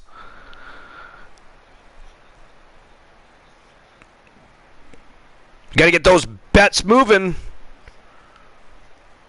You've got what? Let's see here. You've got just over 4 minutes to get your bets in. Let's go. Who's it going to be, Imperium? Or is it going to be the Legends? We are definitely going to find out because matchup number 2 is happening right now. It is showtime and go time. The Archerverse Wrestle Wars underway once more. Let's go.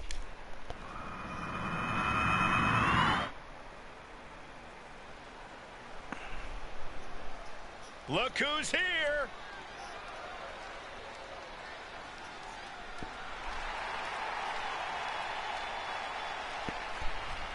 The following contest is scheduled for one fall on the way to the ring at a combined weight of 515 pounds. The Legends.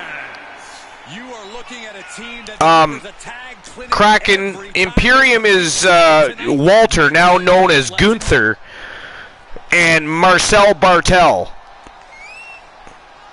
And at one point, Alexander Wolf and Fabian, I can't remember what his last name was now.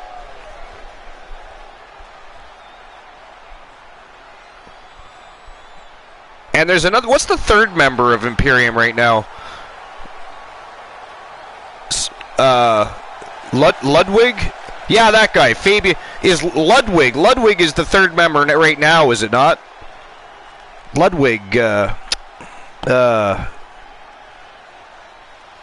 Ludwig. They're a fantastic tag team. You would actually really like Walter Kraken. He is a old school English bruiser. He reminds me a lot of a very young William Regal. And he is a big man. He is a big, strong man. He is strong as an ox. Right now is unlike anything I've ever felt in quite some time. This match is going to be good.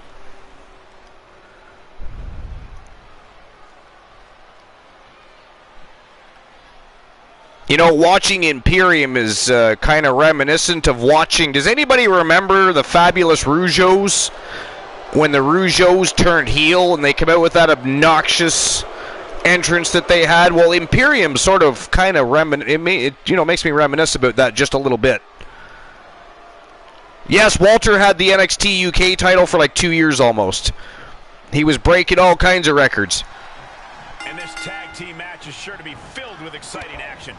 Walter's awesome. Gunther now. Demon Razor off to a quick start. Look at that big springboard clothesline. Takes out Walter. red, white, and blue thunderbomb. Stop in the leg. Looking to take flight here. Oh wait, that's Marcel Bartel in there. Didn't notice till I saw the shorts. Oh, nice reversal. A hellacious clothesline by Bartel, but a gator roll. Nice reversal by Demon Razor. He's returning fire. Whoa, big back body drop right over the top rope. Bartel hits that floor hard. 870 days, yeah. I mean, Roman Reigns is about to surpass that anytime soon. Whoa. Damn, that was vicious. Big running knee right to the chops. Desperate reversal, jawbreaker. Didn't seem to affect the Warlord at all. And an Alabama slammer by Thomas Graves. Wow. Sit down powerbomb. Tag in. I guess that was more of a slam than a bomb, but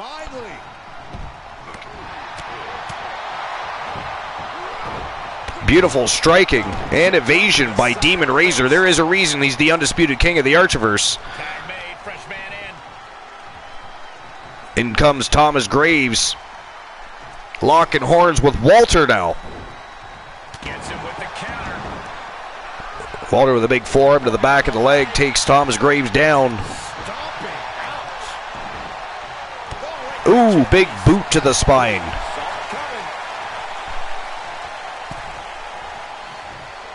Looks like Graves was going to try and hoist him up, but Walter with a reversal and a jackknife power bomb. Back in comes Bartel. Imperium doing really well here tonight. Not that any team thus far has really had any advantage for any length of time anyways, but some quick tags so far by Imperium, keeping each other fresh against the former tag team champions. Beautiful double underhook suplex. Ooh, big knee to the face. And another Walter with some ruthless aggression. Knee strikes. Relenting with these knee strikes. Big double axe handle to the back of the shoulder blades. He's feeling the effects of that last hit. Graves rolls back to his feet. And look at this, he's going to set Walter up here.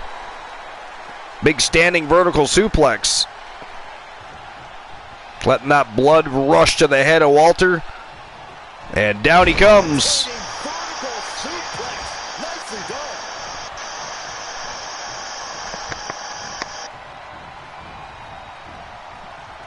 Ooh, busted Walter open with that one. Graves makes him eat the turnbuckle. He's bleeding above the right eye a little bit, looks like there. And Demon Razor drops him on his larynx and continues to beat down Walter. Oh, look at that. The rings of Saturn. Walter's not done yet, though he is fighting it off. He may be bleeding, but he's got lots left in the gas tank. He is still in it to win it. But Razor, look at the striking of Razor. Demon Razor is just phenomenal. Big springboard body splash. Walter in a lot of trouble here. Demon Razor's got him right where he wants him. Oh, look at that torture their opponent. Oh, this isn't going to be good. Trying to break the hand of Walter. Whoa! Look at that series of headbutts here by Demon Razor. That was absolutely savage. And he is going upstairs. Bartel, though, tosses him down. He didn't see him coming. Apparently neither did the referee. Walter denies the attack. Headlock. Ooh! Gets him in a side headlock and then just tosses him in a judo throw. And now Walter taking over the match here. Tags back in Bartel. We're going to see some double team action here. Uh-oh. Oh, rope assisted. Double axe handle to the spine. Wow. And a beautiful brain buster. Demon Razor in all kinds of trouble here. Suplex. Here it comes. Nicely done. Nice suplex by Bartel. Big elbow to the back of the head. Razor tries to roll back to his feet. But Bartel trying to take back control. Some elbows in the midsection. Freeze Razor. Whoa. A stunner by Razor out of nowhere. And he tags back in his partner. Back in comes the Warlord. Met by a big right hand of Bartel, though. Look at this. Whoa. Inverted power slam. Damn. 1 count only, though. Razor dives across. Walter come in to interfere. Razor grabs him from behind and tosses him out. And Thomas Graves goes right to work on Bartel. What's he in for? Oh, eat defeat by Razor. And look at this. Wow. A springboard moonsault DDT by Thomas the Warlord Graves. Walter in all kinds of trouble here.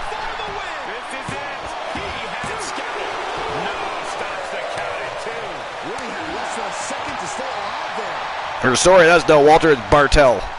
Oh! Reverse DDT. Graves got a military press here.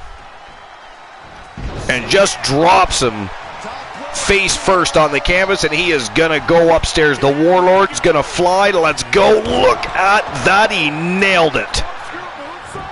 He nailed it.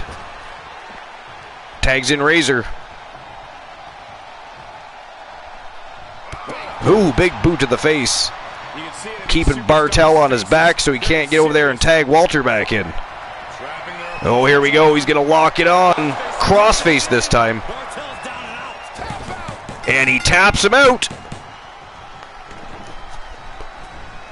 Demon Razor taps him out. So the winners of the match by submission from Team Boss Apollo and Team Wcw TV. They are the Warlord Thomas Graves and Demon Razor. The Legends. And the Legends now one step closer to try and open that door of opportunity and challenge for those tag team titles one more time.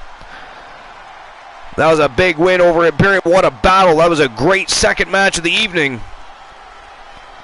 And so far, the Archerverse Wrestle Wars, absolute fire.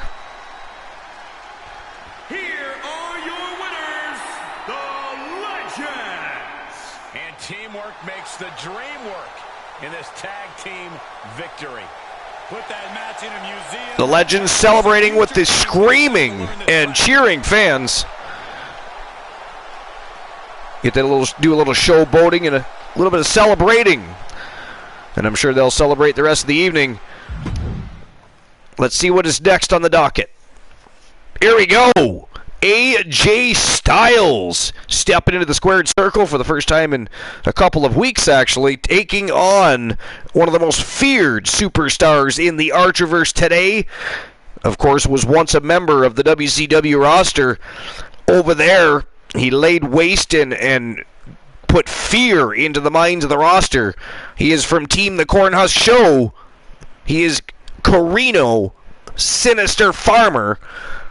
And he is ready to accept the challenge of AJ Styles, the man that just came from Vinny K over to the Archerverse roster. It is go time. AJ wants to make a statement and push himself into the spotlight, and Corino Farmer wants to kick him right back down the trough and head to that title picture himself. Who's it going to be, though? Before we get there, though, I do have to issue your payout.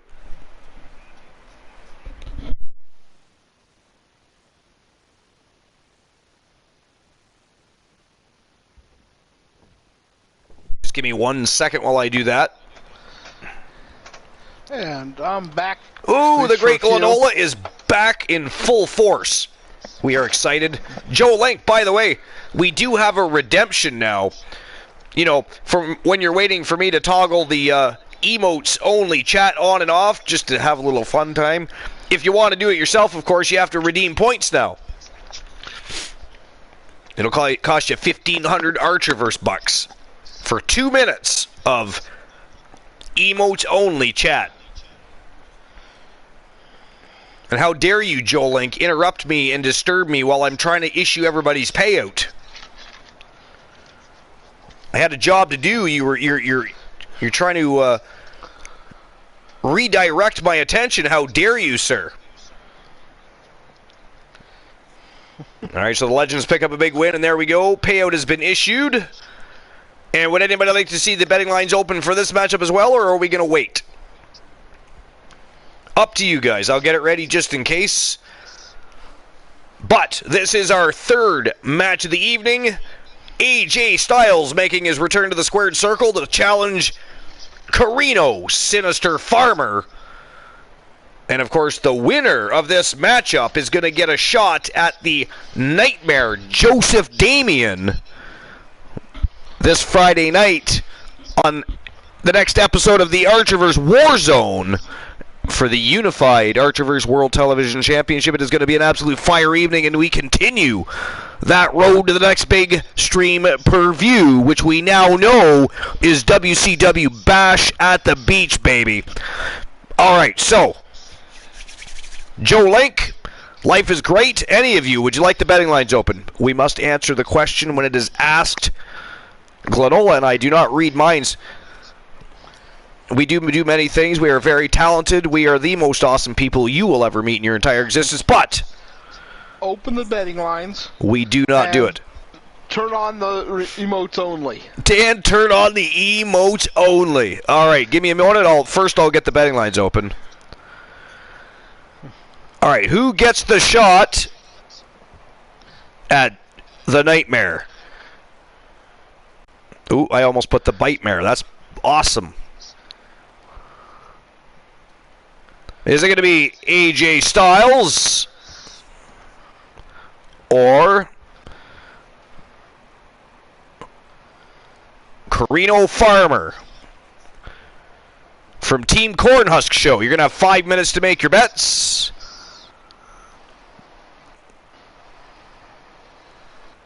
And there you go. Betting lines are open, so spend your Archerverse bucks. Take yourselves into poverty at my amusement. I appreciate it very much. Thank you. And emotes only, chat initialized. Have some fun with that. You have 2 minutes to flood the chat with as many emotes as you can. It is go time. Get her done. And it is also Showtime and Go Time. Matchup number 3, the Archerverse Wrestle Wars, episode number 311. AJ versus Carino. Let's go.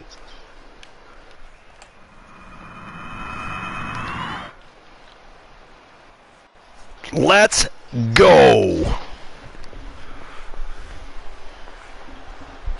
Here he comes. The phenomenal one, AJ Styles, one of my favorite wrestlers on the planet, to be honest. Is he my favorite? No. That honor goes to Bret the Hitman Hart. But as a modern-day superstar, if you're going to ask me my favorite superstar of today, it is definitely AJ Styles. The following contest is scheduled for one fall, making his way to the ring from Gainesville, Georgia. Kraken Skull's got jokes. We should time him out for 90 seconds for trying to stir the pot, Glenola.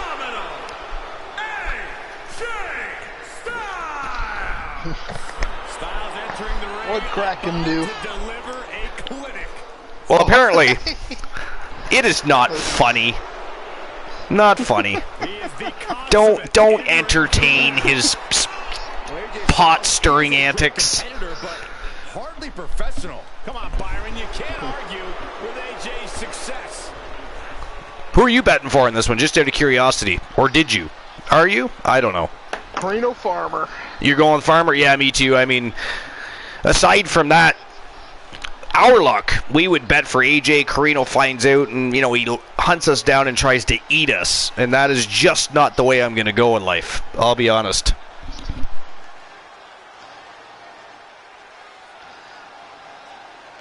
Here he comes, one of the most maniacal, deranged, and crazed superstars in all of the Archerverse.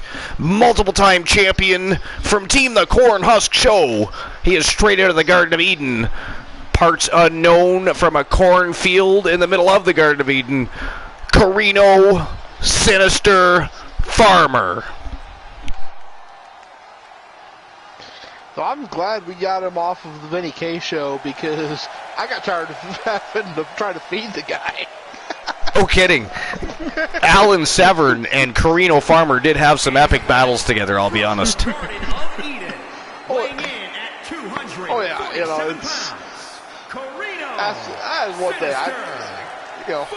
Wolfman has had some amazing battles with these people. Christian Hart, in all honesty, Christian Hart is one of my favorite opponents for the Wolfman. I mean, for me, I'll let you finish. For me, it's a toss-up between Hart and Simmons. Oh yeah, no, Simmons is, it's pretty much the same here. Simmons is the other one that, but with Christian Hart, every match that they have, you never know what's going to happen.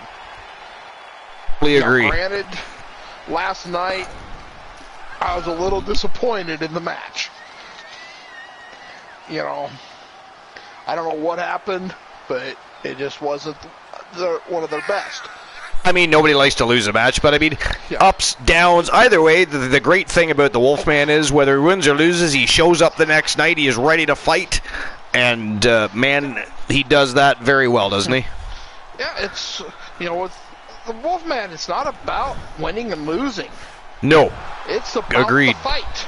It is. And when the fight isn't brought to him, he brings the fight to you. A man who always gets a strong reaction from the WWE Universe, and it will only intensify once the bell rings. What's your favorite Wolfman moment? Oh, well, I mean, I was just an easy one. Were you going to talk about the matchup with Simmons? I mean, aside from that, just because we always talk about that one.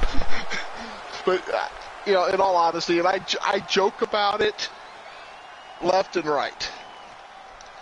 But Christian Hart, that match that went for over an hour and ended with a hammerlock.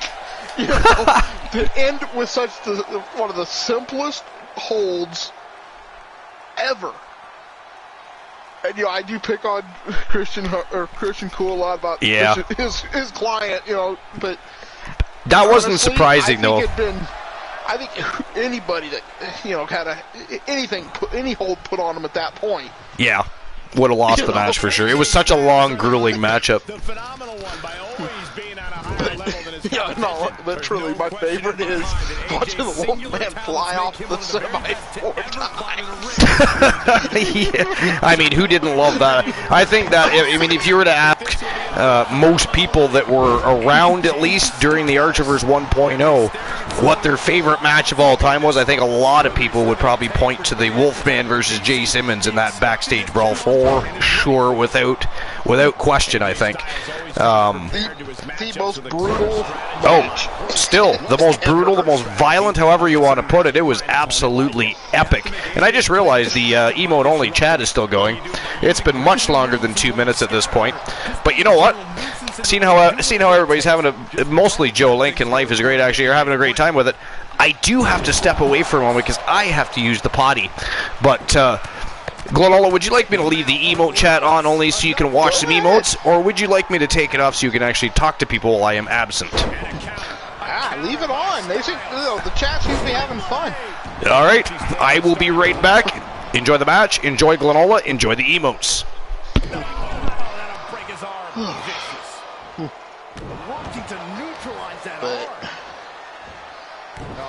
Stomping away.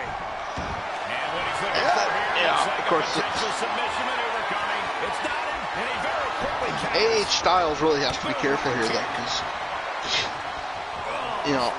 pissing off Karina Farmer makes him hungry. shin breaker.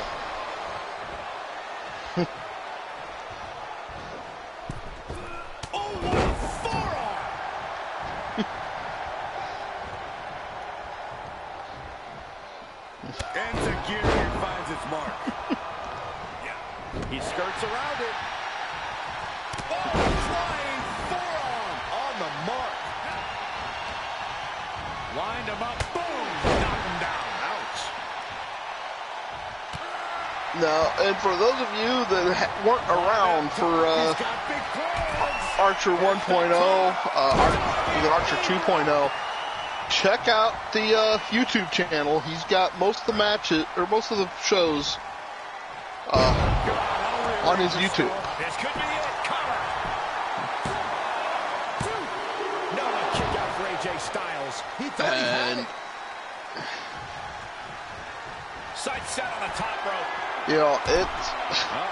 there was some brutal matches back then. There still are, but Tough position to be caught in here. Wow, the power that takes is insane. And Styles is taking a lot of offense now. Smart move, doing everything possible to disrupt AJ's game plan. Oh, right to the kidneys. Golly. Insecurity finds its mark. It looks like it goes all the way back to Archerverse 100. Oh, look at this. Just cranking the head. That's going to hurt.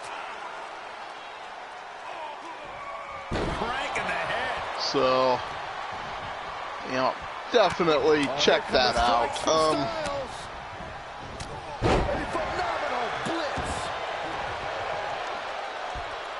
Try to do this stuff on my phone, so it's... That one misses the mark. And there is the link. Spinning heel kick.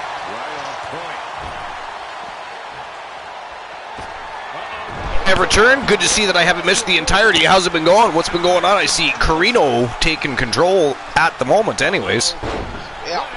Oh yeah, and I just shared, you know, that if they, you know, if people weren't around for, you know, the old 1.0, 2.0 days, I just shared the YouTube link so they can go and experience. Yeah, because everything from episode 100 all the way up to 310 is all on the library of the Archerverse YouTube. And we will still be doing the occasional show live on YouTube as well. We're just not focusing our main shows there anymore. I'll be honest with you, I'm not sure exactly what number the infamous Backstage Brawl was, but you know, even without that, there's. I think that was pre-100. That might have been pre-100. Yeah, I'm not sure. No, I'm not sure either. I can't quite remember. Oh, look at this AJ going upstairs. AJ's going to fly big. Oh, shit. That was a 5-star frog splash right on the knees of Farmer. And AJ somehow still in control. They don't. That would be a negative 5-star splash. Oh, my God. Pendulum backbreaker.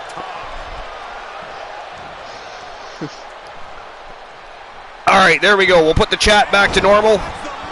Not everybody always enjoys an elongated emote session, so we'll get things back to normal so people can have a chit-chat in the chat. Whoa! Wow, AJ Styles won. He beat Carino Sinister Farmer. Wow, the winner of the match. And the man moving on to the Archerverse Warzone this Friday night to face the Nightmare, Joseph Damien from Team Kraken Skulls for the unified Archerverse World Television Championship. The phenomenal, oh shit, he's attacking him outside the ring. AJ's not done. I feel so sorry for AH Styles. Oh! Is he pissing off Carino Farmer? Oh! Now he's got to face the Nightmare. What was that all about? I mean, he already won the match. I mean, I understand that he is one of the most feared. Maybe he's trying to make a statement. I don't know, but look, I just took out the most feared man in the locker room. I'm coming for you next, Joseph Damien. I don't know what that was about. But the phenomenal AJ Styles moving on to face Joseph Damien this Friday night. That is going to be one hell of a battle, Glenola. Oh, yeah. And I will pay out. You might have sent a message to the Nightmare that he did not want to send. Yeah. So the winner of the match was Styles. Basically, I think Styles just sent the message that I'm the biggest and baddest, so I'm coming now, and that ain't gonna fly with the Nightmare. The Nightmare is gonna make him eat his words. It is going to be. I mean, that match is going to be trending from now until Friday night. It is going to be one hell of a battle. Our next match of the night, matchup number 4, is for the Archerverse Mixed Match Challenge World Tag Team Championships. Now, you will recall that one of the most intriguing and fun aspects of the Mixed Match Challenge World Tag Team Championship division is you can either challenge for the titles as a tag team or you can do it 1v1. Now, of course, anybody can challenge. In this case, it is the phenom, Joe Lincoln, challenging the Mouth of the South, Adrian Adorable from Team Curlidi. And, of course, Team Joe Link has sent his partner in crime, Alexa Bliss, to be in his corner. And on the other side of the fence, we have, of course, the partner in crime of the Mouth of the South, Trish Stratus, former WCW Women's Champion, and, of course, current reigning defending Mixed Match Challenge World Tag Team Champions. This is going to be one hell of a matchup. Does anybody want... Joe Link says open them up. I didn't even have to ask. Okay, give me a second. All right. It's just... what more can you ask for than to have puppy power in your corner? I mean, that's just 100% guaranteed satisfaction. Agreed 100%. I mean, this is going to be a great battle. It's going to be very high octane. I think it's going to be fast-paced. Interesting. It's going to be interesting to see how Adrian Adorable adjusts to not just the size of Joe Lincoln, but he is also, like, he's very agile. Like, he's not lanky, but he's not overly huge like some big guys, but he's in very good shape. He's agile and athletic, and he can really get in there and mix it up as far as technical wrestling goes. Adrian Adorable, also a tremendous technical wrestler, a good high flyer, very quick, very agile, likes to, bounce off the ropes a lot. So it's going to be a very interesting matchup. It's kind of a David versus Goliath situation in a way. But Adrian Adorable is going to have to bring their A game because the titles are on the line in this one. So, well, that's what I am noticing, with Lincoln. He kind of puts me in mind in some ways of Mike Awesome. Agreed. Big man, but can very agile.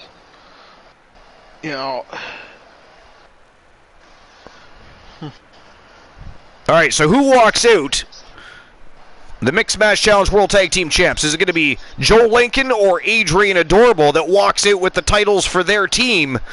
We're going to find out in just a moment. You're going to have 5 minutes to make your bets.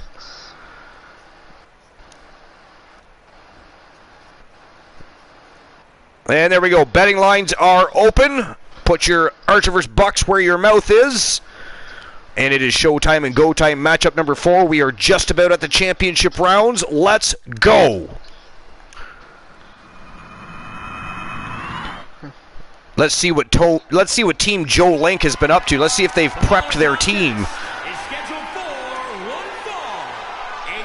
for Adrian Adorable and Trish Stratus. And anything could happen with Trish Stratus in their corner. Which is, of course, why Joe Link sent Alexa Bliss to the corner, and the aid, potentially, anyways, of Joe Link. Joe Lincoln. Joe Link is the team. And here they come, making their way to the ring first.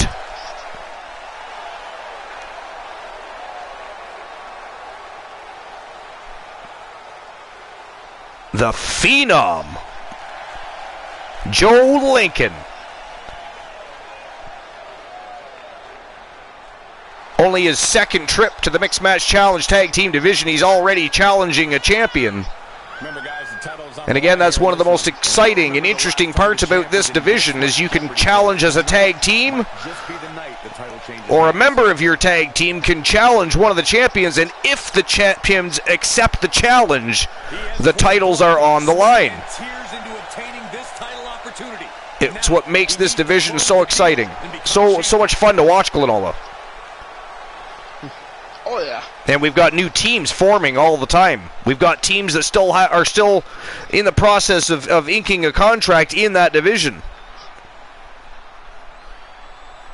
Yep. They are ready. It's definitely going to be a division to keep your eye on. All right, here they come. I'm sorry, all of the Archiverse is something to keep your eye on because you never know what you're going to see. Expect the unexpected. And here comes the reigning defending, or at least one half of, the Archiverse Mixed Match Challenge World Tag Team Champions. From Team Curlidi, the Mouth of the South, Adrian Adorable. Let's see if Team Joe Lincoln are ready for the spotlight. Can they do it? Can they pull it off? Will we see new Mixed Match Challenge World Tag Team Champions here tonight? And doesn't the belt look so much nicer with a black strap, Glenola? Yeah, it does. It does.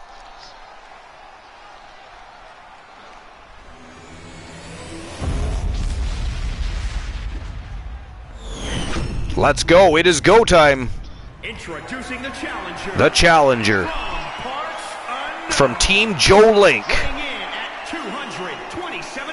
227 pounds of lean, mean fighting machine, the Phenom Joe Lincoln. The Edge of Reality. Jesus Christ. Weighs more than Lincoln? Where is that? Is that for real? I mean, where are they hiding that? Must be in the thighs. Must be in the thighs and the biceps. I don't know. We're to believe that Adrian Adorable weighs more than Joe Lincoln. Yeah.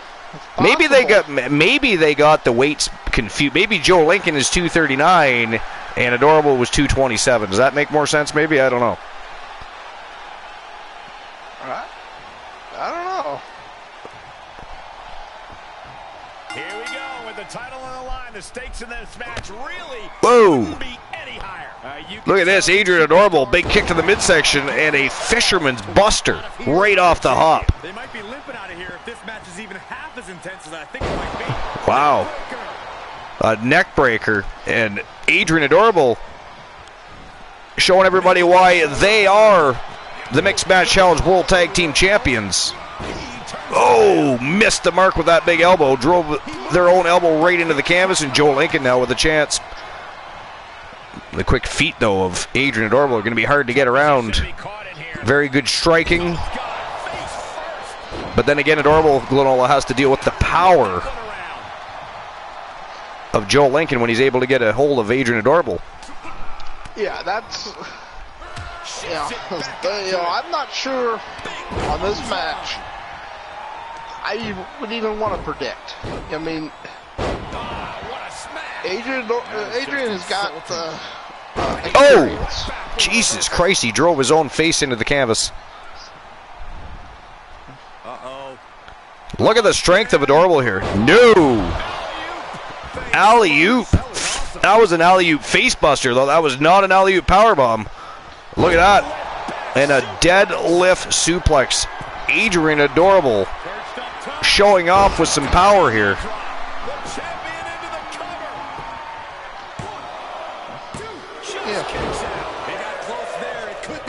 I guess we get put in awe of the size of the Phenom Joe Lincoln, but we forget that he's not quite as heavy as a lot of the other big men, so it makes it easier for guys to still pick him up and cause a little bit of havoc for him. Oh, look at this. Lincoln, nice reversal. Wrist lock takedown, nice throw. But Adorable right back on the attack. No! No, he's young. I mean, but that's not all. Adrian Adorable, has been at the top of the mountain more than once. Did you see that hellacious clothesline? Uh-oh. Adorable going for a ride. Is he setting him up for the Lincoln ride? Oh, nailed it.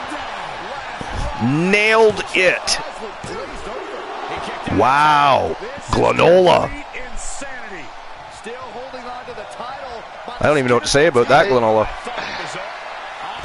Well, I do. Ooh. That was kind of a sloppy cover. Ooh, that was a nice diving headbutt right to the midsection, though. And he's going back upstairs. Oh, he missed that time. Adorable's like, the hell with that. Out the back door they went, and they are back on the attack.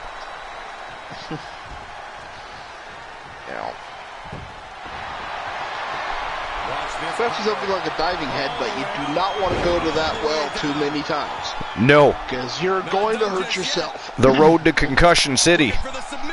Look at this submission here locked in. That's that's some sort of inverted bow and arrow stretch. Joe Lincoln fighting it off though. But you realize you got somebody like the Wolfman who, will got his shoulder up off of a semi-trailer, and you look how often he does anything diving with his head. Exactly. It's big diving elbow. Giving a massive effort to overcome the The Lincoln log.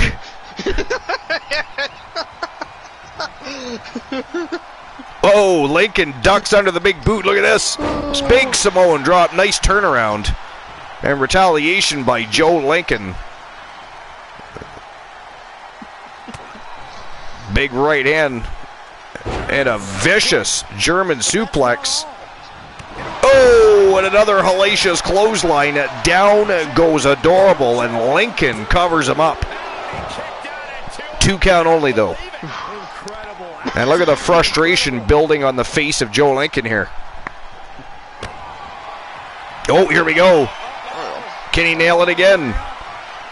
Adorable going for the Lincoln ride one more time. Whoa! No way! They kicked out again. And look, he's just choking the life out of him, slamming the back of the skull of Adrian Adorable off the canvas.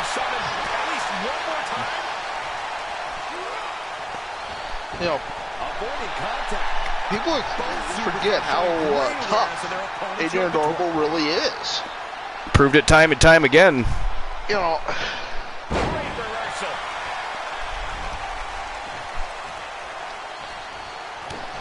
Nice right hand by Adorable, and look at this.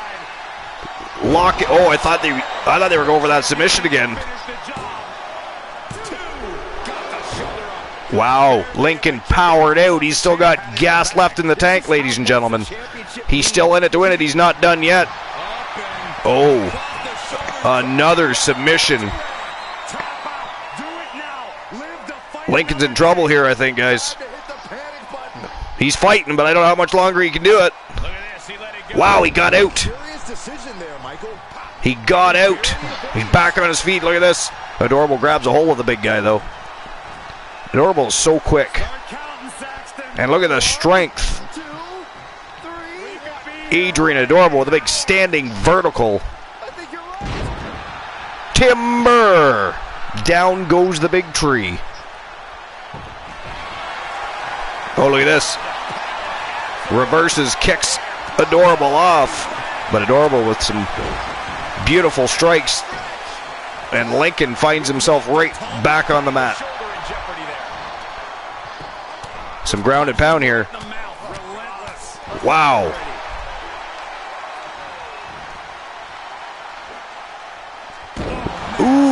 Fisherman buster. And Joe Lincoln reverses, ground and pound. What a match, guys. This is an incredible match. It is. Well, and welcome back, Froggy. Look at this. He's going for a ride one more time. The third Lincoln ride. And Lincoln covers him up. Wow. 2 3/4 there, Glenola. Yeah, but one thing he's got to figure out is a better cover. I mean, shit. You're barely even covering him, he needs to do a better job of that, though. Roll the leg up, do something. Yeah. That or make sure he is knocked out down there on that canvas, I guess. I don't know what else to say other than that. Yeah, at the least, stand on their chest. Look at this. Adorable with another standing vertical, this time outside the ring. This is not going to feel very good. Joe Lincoln coming crashing down on that unforgiving floor. And Adorable makes him eat the steps. Look at that. Right back to his feet, big body shot, and he ragdolls Adorable. The battle continues. They need to get back into the ring. We do not want a count out. We do not want a count out. It's been way too good of a match for a count out. Come on, boys. Get where you need to be. There you go. That's the way it's done. Get into the... Oh, he tried to trip him up. Look at this. He's trying to drag him back outside the ring. But Adorable had the high ground, and he takes advantage, but nice reversal. Look at that. Beautiful. German suplex. And there it comes again. Oh, a third time with that hellacious clothesline. And that is it. That is all, ladies and gentlemen. The winner of the match and one half of the new Archerverse Mixed Match Challenge World Tag Team Champions from Team Joe Link. They are the team of Alexa Bliss and the Phenom, Joe Lincoln. Wow. That was a great match. I was going to say, what else do you say? But that was a great match. Didn't even matter who won that match, because if you ask me, this rivalry probably just getting started. Oh, definitely. Right? And just getting started. The one criticism I have, and I said it a couple times, do a better job covering them up. I agree. I think Joe Lincoln could have had that match won on a couple of occasions if he had to just hook that leg, put a little more pressure. I don't know. It was like a lazy cover. Yeah, or even pulled a Big Papa Pump, where you just put your hands on their chest and put your body weight on. Yeah. That push-up position. Even that would have made would have been better than just kind of lazily, Agreed. All right, so the payout was issued. 56% voted for the Phenom Joe Lincoln. And, of course, he and Alexa Bliss, now the new Archerverse Mixed Match Challenge World Tag Team Champions. And guess what? We are now officially hitting the championship rounds. You do not have to spend your Archerverse bucks. The championship betting lines will be automatically open for you for the next 3 matchups. So I'm going to get that initiated right now. And let's see what is next on the docket. Oh, and hey, Archer, I don't know if you ever did notice that you had a joke time redeemed. Oh, okay, I'll make sure I fulfill that in just a moment. All right, first redeemed right at the beginning. All right, first matchup of the championship rounds. It is for the Archerverse World Tag Team Championship. We have the longest reigning WCW World Tag Team Champions looking to once again and for the second time become the Archerverse World Tag Team Champions. But to do so, they're going to have to beat the best there is, the best there was, the best there ever will be in singles competition and tag team competition. Bret the Hitman Hart, and of course from Team Christian Cool, the Iceman Christian Hart. And of course, we've got Team Zombie Master and Team Timbo Slice Gaming backing the Predator Vader and the Zombie Dragon ZM. This is going to be a war. This is not going to be a wrestling match. It is going to be a brawl, a war. It is going to be a clash of the Titans in the tag team division. I'm curious, how much does Christian Hart have in the tank tonight? I mean, he went through 3 hellacious matches. Agreed. All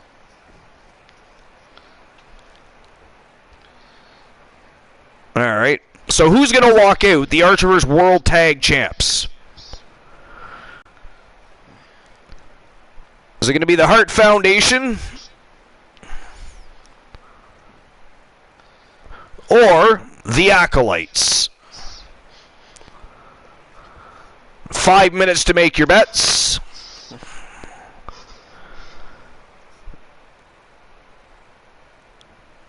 And there you go. The betting lines are open for the first matchup in the championship rounds. Let's see who is going to walk out with the Archerverse World Tag Team Champions. Are we going to see a tag team title retention, or are we going to see a reclamation and we see brand new World Tag Team Champions tonight? Let's find out. It is showtime and go time, Glenola. Oh, yes. Oh, you dropped the ball. It's not oh, yes. It is let's go. See, you've been listening to Woozy too much. I understand. It's okay. Hey, Archer, if you're not down with what I got to say, I just got 2 words for you. 2 words for you. Frog's hair? You wish. That would be 4 words. Finer than Frog's hair. Actually, I just watched a video of Road Dogg and Billy Gunn doing an interview, and they... Oh, yeah, I watched that, too. Road Dogg to do it. Yep. Yep. And then, of course, he turned the tables on Billy Gunn, too. That was... But it was amazing how much the Road Dogg still has that in him. Yeah, he still has that voice, yep. I didn't watch the rest of the interview. I didn't get to where they were talking about China. But if Joe Link says if Christian Hart wins, that will be his 4th win in a row. It'll also be his 4th championship victory in a row. Let's may as well add that to the table while we're at it. Christian Hart has been on absolute fucking fire lately. All right, here we go. These guys, the longest reigning WCW World Tag Team Champs in history, going against one of the best tag teams in history, bar none, period, and they are the reigning, defending, undisputed Archerverse World Tag Team Champions. From Team Christian Cooley is the Iceman Christian Hart, who is, by the way, also the TWA World Heavyweight Champion and the TWA International Champion. He is a Triple Crown champion. He is the Iceman Christian Hart. They are the Hart Foundation.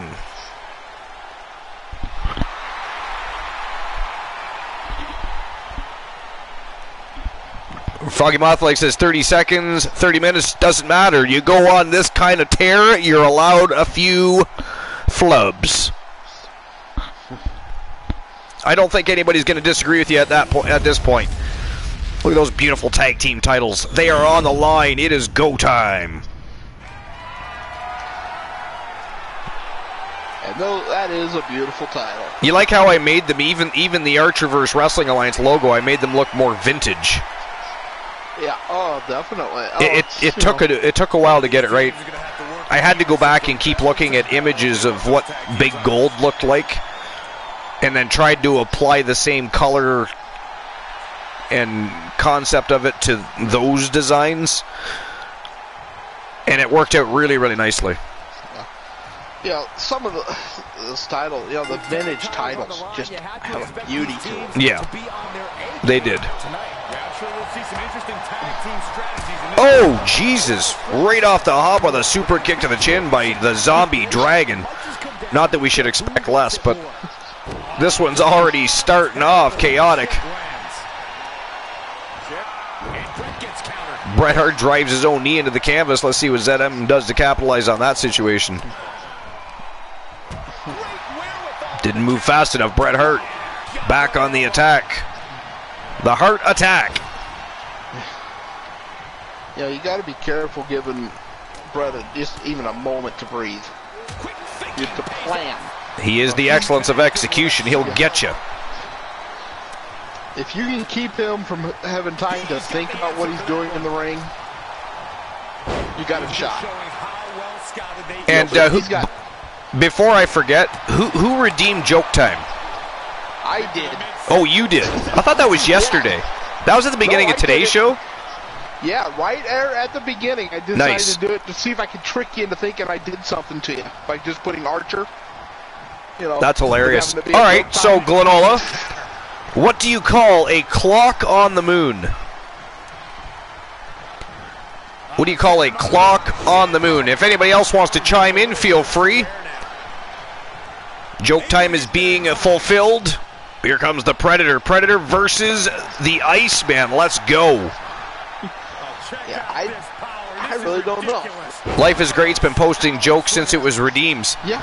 Somebody want to time out Life is Great for trying to upstage the host with the most? Thank you.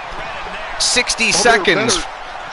60 seconds for being a villain. There are better jokes than most of yours, so why time them out? How dare you, sir? Don't be entertaining Life is Great's villainy. But yes, the question, the joke was, what do you call a clock on the moon? I have no idea. You have no idea. The answer is a lunar tick. Oh, Jesus. Big flapjack, a double flapjack from the Acolytes. Christian Hart in a little bit of trouble here. That was actually pretty good, Archer. I'll give you that one. It's a lunar tick. Except for Kraken has to go and say a lunar dick. Of course, you know. Froggy says, oh my fucking God. Who spent their Archiverse bucks on that fucking joke? Tag is made, and he's coming in hot. Man, I tell you, Zombie Dragon having a big problem with Bret the Hitman Hart tonight. Bret's been absolutely dominant thus far in this matchup. The tag team champions looking good against the former and longest reigning WCW World Tag Team Champions. Again, they used to be a part of the WCW roster. Team Glenola would know because, much like everybody else on the roster, Alan Severn had some run-ins with both Vader and the Zombie Dragon. Oh, yeah.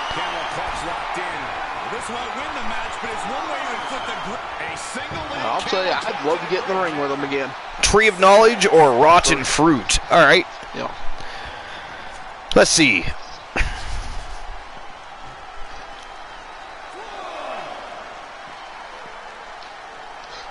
When I was about, I guess, 14 or so, we got me and a bunch of friends got the idea the brilliant idea, of course, to build a field car, and we found an old bug style, like a, you know what like a bug is, like a Volkswagen Bug, you know, kind of car, like a Herbie the Love Bug type of thing. Oh yeah. All right, so we took one of those cars, and we of course chopped the roof off immediately and made some modifications, added some roll bars, a bunch of other things for fun.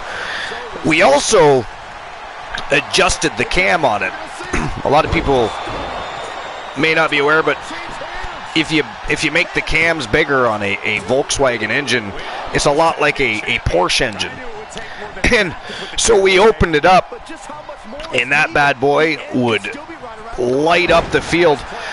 One thing we forgot to do before we took it out for our big first spin was to make sure the goddamn brakes worked, and we were going pretty much full throttle through a field, and when we got around the corner, we realized there was a barn about, I don't know, but at that point about 200, 300 meters away, and we thought we were just going to slam on the binders and slide around the barn and, you know, just fishtail around.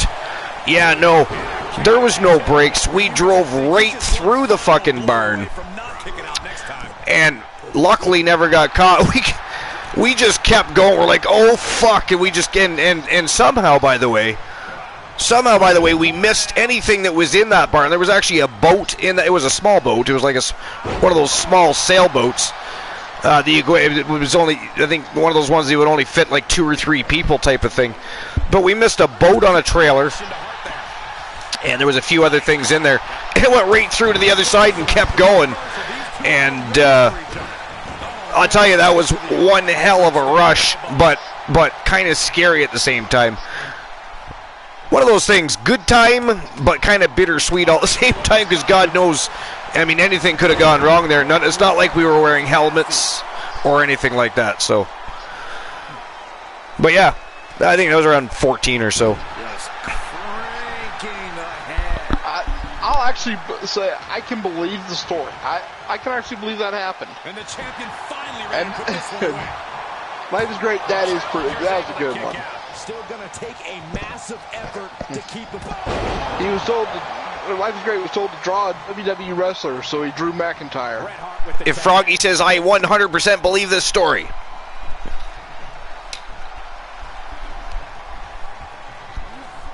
And of course, Glenola has already said he believes the story.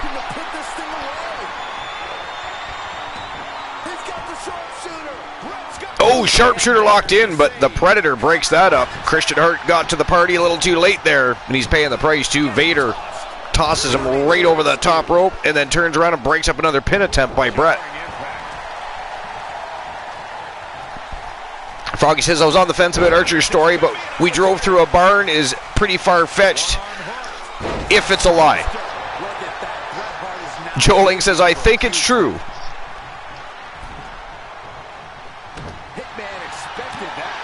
And hello, Enraged Battlelocks. Welcome to episode number 311 here at the Archerverse. You just made it in time for the first matchup in the championship rounds. This matchup is between the Acolytes and the Hart Foundation for the Archerverse World Tag Team Championships. So you've come at a great time. There's lots of great people here. Welcome on in. How was your day? And by the way, the story was definitely true. And it was a very intense situation, but also kind of a rush and fun, so there's that. Man, oh man, Vader powerbombed him right on top of the barricade. That probably didn't feel too good. I think Brett better get in there and tag in the Iceman. Hello, everybody. Wow, finally back on the broadcast. Episode number 311, the mayor of Coolville, the leader of the Coolverse, captain of all the cool kids. He is our good friend, hopefully yours. If not, as always, you can pirouette it out on the street and get the fuck out. Thanks for coming out, lovely party gifts next time. Christian Cool in the house. I am in this house, and I, for one, am not a fan of what the Acolytes are doing, taking too many liberties against the Hart Foundation. It's been a fantastic matchup thus far, though. Oh, look at this. The Iceman locking in a sharpshooter right in the middle of the ring. Just as Christian Cool hops into the broadcast. Imagine that. How you doing, Cool? I'm doing good. Wow. How you doing, Granola? The Predator manages to get out of the sharpshooter, but the Iceman covers him up. 2 count only. Predator powers out, gets that shoulder up. That Predator's a little hard to take down. He is a big man. The kings and queens of the submissions. He gets tagged in. The Hearts. The Hart family is great at submissions. I'll give you that. Well, there's Bret the Hitman Hart going upstairs. Would have to be someone like Dean Malenko, And he said, you're not happy with that. Tim Shamrock. Tag is made. Yeah, Bret Hart was the excellence of execution, not the submission specialist. He was a submission specialist, but he was known for he was a well-rounded, he did everything equally as well, where some, like Dean Malenko, was literally just a submission specialist. He was like the man with 1,000 holds. Yeah. Then you got Shamrock that joined the WWF, 2 submission holds. The Zombie Dragon with a power bomb to the Iceman right over the top rope. A lot of people don't realize that, but in UFC, I don't know, Archer. Sounds like Granola is sounding very robotic. Robotic even, yes. That happened to him earlier. We were all discussing changing his name to Robo Glenn. Robo Glenn, I like it. Robo Glenn. Gloroba? Or something like that. Oh, Jesus. Nice slingshot body splash by Christian Hart. And he is right on the attack. Relentlessly stomping away, trying to bust that arm and wrist of the Predator Vader. Look at him go. Well, again and again. He's been bragging about how many different titles he's collecting, and he really doesn't want to give any of them up, Archer. Of course, Joe Link has to reverse it and call him Glenn Robo. Of course. And now Froggy Mothleg stirring the pot, joining in. It is Robo Glenn. How dare you? We should time them both out. We should time them both out. Enraged Battlelocks like RoboCop. RoboCop, Robo Glenn. That is correct. See, Enraged Battlelocks gets it. He's got the vibes. It's locked Look, oh, crossface chicken wing locked right in tight here. Oh, Vader reached out and grabbed the rope. Little veteran move there by the Predator there, Christian Cool. Uh-oh. Return of the favor. Christian Hart power bombs ZM over the top rope and returns that favor from earlier, and now he's got the Predator pinned to the mat. 1 count only, though. Well, the Hart Foundation is taking this team very seriously. They know how much of a well-oiled team they are when they basically put their heads together. And they have to, because I don't think either one can think on their own. But together, they're oh, there it is!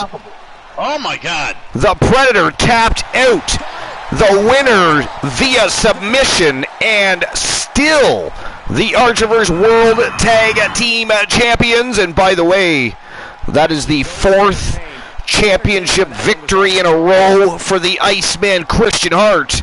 From Team Christian Cool, he is the Iceman Christian Hart, his tag team partner in crime. The best there is, the best there was, the best there ever will be. Bret the Hitman Hart, they are the Hart Foundation. These Crazy. guys are just keeping it cool and keeping it on the level. That's what they're doing, Archer. Everybody's been talking about it all night. Hart has been on a tear. He is on a streak. Wow. Big title defense by the Harts. And by the way, Christian Cool, we did announce the next big stream per-view. We decided not to wait till Friday. So the next big stream per-view has been announced. People know what and when. That was earlier in the broadcast, of course. Of course. Of course. So I have to go back and watch the broadcast. Nope. Before the dark matches, I'm going to remind everybody, and we're going to have a look one more time at what everybody is working towards. Building those raging rivalries, fiery feuds, all those storylines, vignettes and promos being cut. We are headed towards an extravaganza like never before. But congratulations to the Hart Foundation and, of course, Team Christian Cool. 4 championship victories in a row for the Iceman Christian Hart. That is phenomenal. Phenom now. All right, I'm going to issue everybody's payout for that. While you issue payouts, let me get my reluctant compliment. Reluctant compliment from the co-host with the most. Cracking Skulls. You, sir, are a fine gentleman and a fine specimen. Sorry, go ahead. You totally are a reflection of the character created for your being on this channel is superb. I could only wish to be half the man as you are, based on what I see in this game. And then only that when I see in this game. Because I never catch you on stream anymore, so I have to totally rely on Archer's caricature of your face and your self-being. So you, sir, look badass based on that. Based on that.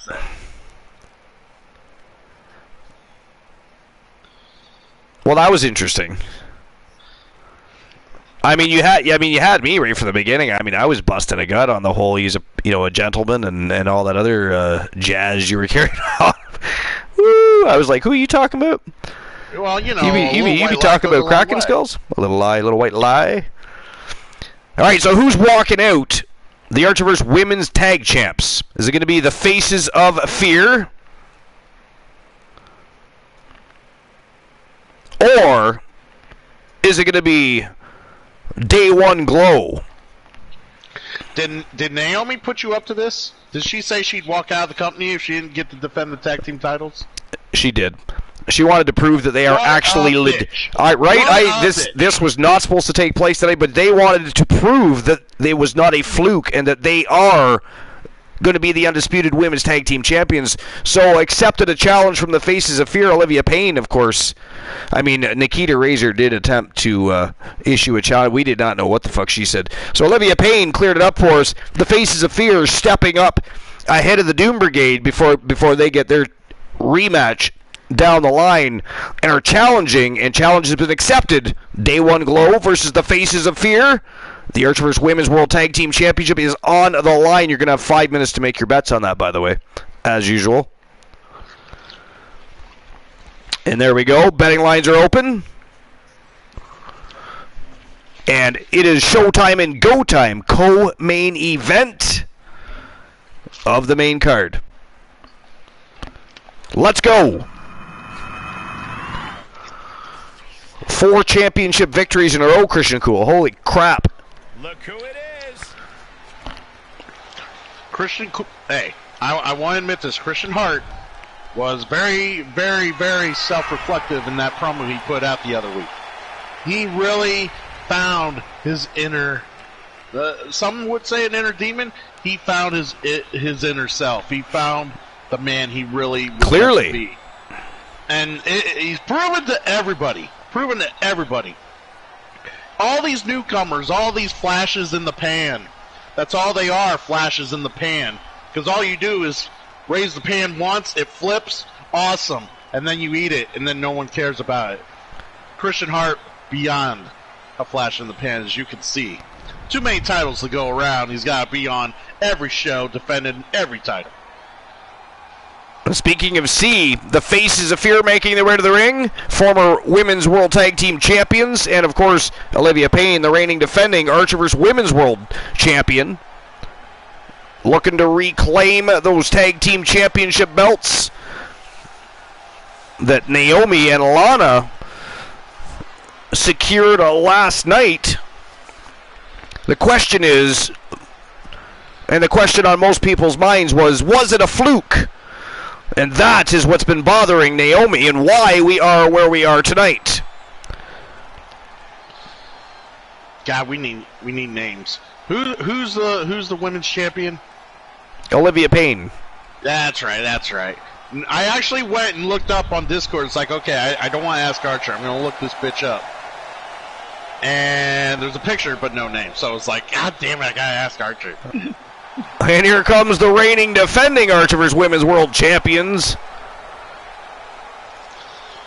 Naomi and Lana. Day One Glow. See, here's the funny thing. Naomi was demanding that they defend their titles to prove they're not a fluke.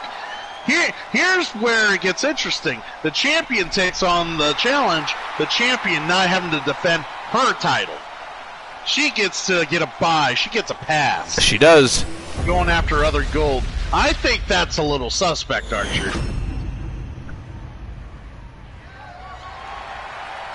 Christian Hart isn't a flash in the pan, but his college days he was known to flash in public. What? Maybe a little. You will definitely have to go back and watch the VOD though. The first match of the night really set the tone with a bang. We had ourselves an 8-man tag to brag elimination matchup, and we had Demolition and the Coalition teaming up against RK Bro and the Usos. Wow. And of course, everybody knows last night Roman Reigns picked a fight with Archer, started a rivalry with Elijah Archer. Well, Archer got to start the night off having to face the Usos. And then, of course, a dark match later tonight, Roman Reigns and Archer are going to go one-on-one. Could someone ban Glenola? It's going to be interesting to see what happens with that rivalry. It will. I am very interested. The Coalition versus the heads of the table. Did you see what Glenola said? He said Hart flashed in college, but no one saw anything. What an asshole. Someone ban him.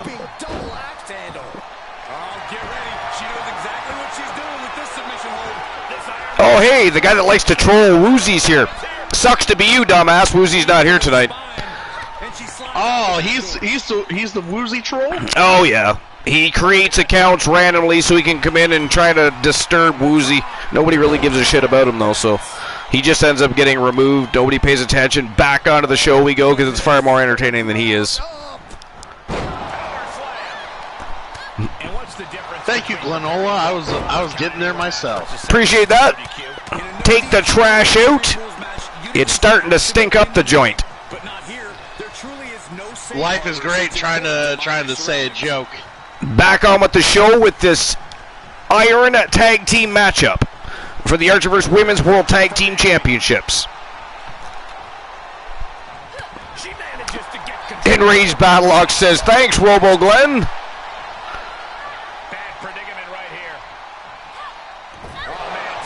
He provides a great service and justice for all. Robo he does. Bromer would be very upset he didn't get to deal with it. Apparently Bromer has better things to do. So let's not go on that. Bromer is touching himself. I'm sure he is. Did I say that out loud? Yes, you did. I blame Woozy. Woozy's not here to distract you. I get it. Where is Woozy, by the way? Woozy has a date with his mom tonight. Mommy dearest. That sounded far worse when I heard it back than it was actually meant to sound. Wow. Just turn that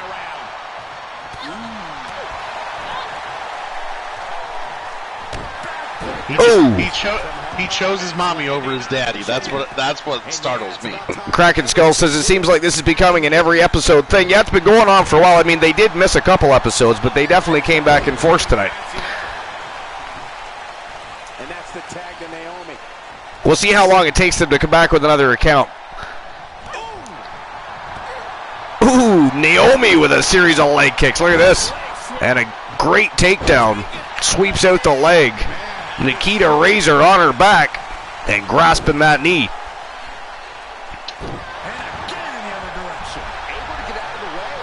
And Naomi isn't playing around, Archer. Kraken says, I know what you mean, Archer, but didn't think anything of it with Woozy and Mom.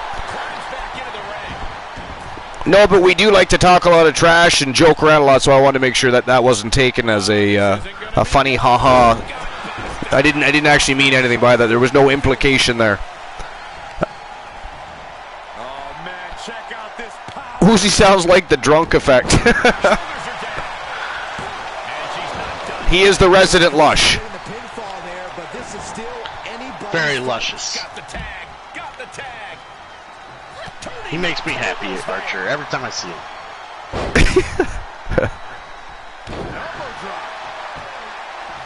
Punisher says, sometimes you just have to hang out with Mom. True story. Whoa! That judo throw to a DDT, such a vicious move. Lana breaks up the pin, though. Christian Hart's been on the wrong end of that, and he's told me that it's not a move you want to take regularly. That is a vicious, vicious move, and Olivia Payne started using it about a little over a month ago, and she has really honed in that nice piece of technical work. And I'm starting to wonder who is responsible for educating her with such technique. Whatever knows. There's a fall. Faces of Fear are up 1-0. Uno to zero. Christian Cool. Christian Cool. It is 1-0 for the Faces of Fear. Are you whispering because you just realized you're super loud? Actually, I don't know why I'm whispering. You're very awkward.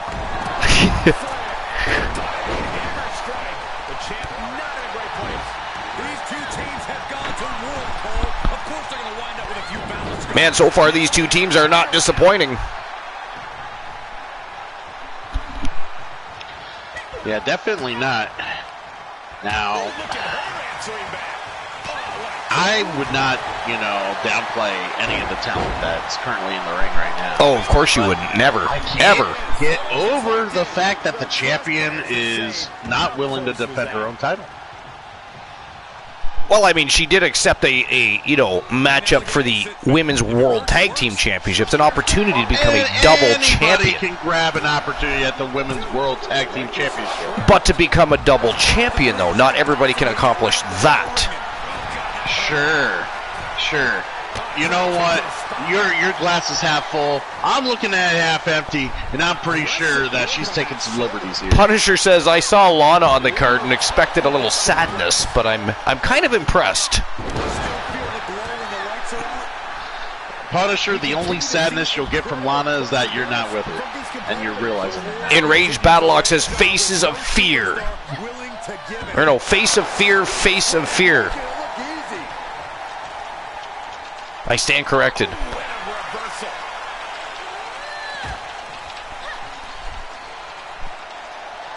Oh, vicious clothesline by Nikita Razor.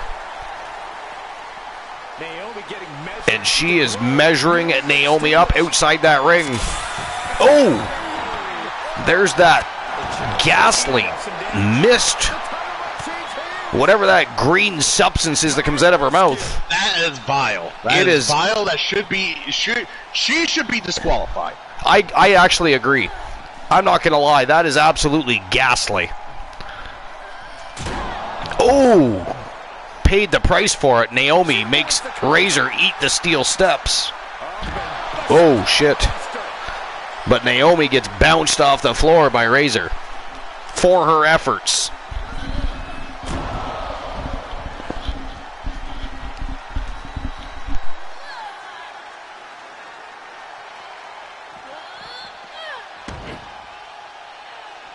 Naomi's just getting ragdolled here. I think Naomi's fatiguing Razor. Still looking strong and sharp, though, is the problem.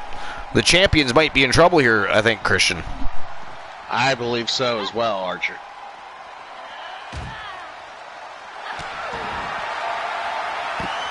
Sunset quick apply. Not down there. Feel it, guys. There it is. I'm feeling it. Oh, she's got that submission locked in tight. Nope, did not get the job done, though. Oh, here we go. Wow, Razor kicks out. It is still 1-0 for the Faces of Fear.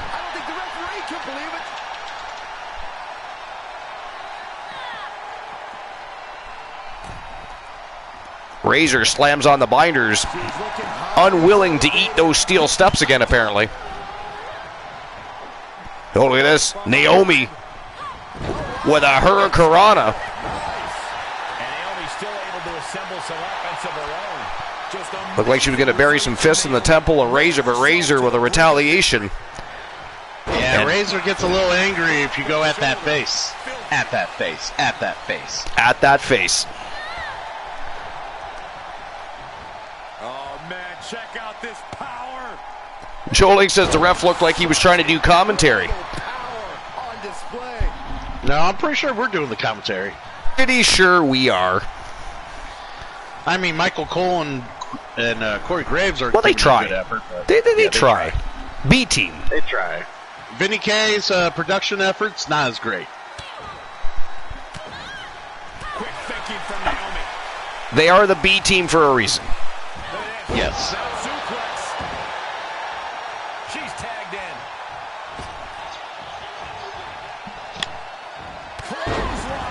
Ooh, vicious clothesline by the champion. And again, let's not forget that Olivia Payne does have the opportunity to become a double champion here tonight.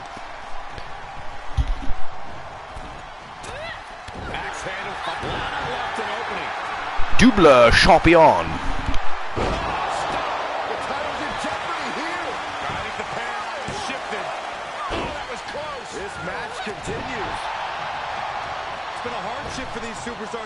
You question the existence. I mean, when you got Christian Hart on a tear, 4 championships wins in a row, the amount of the epic and elite level matches coming into the women's division makes you question if it's the real life or just fantasy.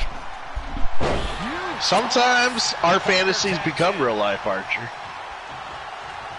Fair enough. Fair enough. And that is why, to this date, Christian Cool still tries to create that perfect brunette using his old Commodore 64. It doesn't work, though. It's much like trying to use Jedi powers. They lie to you. You cannot do it. I know. I thought I was doing something impressive with my Jedi powers, and here it was nothing but some glitch from the fucking light ride I had. Did you ever watch that old movie, Weird Science? No, it's been a long time since I've seen that, actually. I mean, to this day, I still laugh my ass off when I watch that movie. I do watch it from time to time, just because it's an old throwback. I mean, really, it's almost slapstick. I don't think it was considered that at the time, but... Complete control right now. Look out. Running arm breaker. That was nasty. Ooh, Naomi trying to dislodge that arm of pain. Yeah, indeed, it's a fun movie. And, you know, while we're watching this, I want to give a quick blurb reminder here. We have a community night on the Coolest channel on Twitch. Not with the host with the most, with the co-host with the most, but, you know, the host with the most can join in at any point. I appreciate the acknowledgement that I'm actually the coolest channel on Twitch. Appreciate that. Thank you. You shut your mouth. Anyways. Acknowledge yes, yeah, fuck you.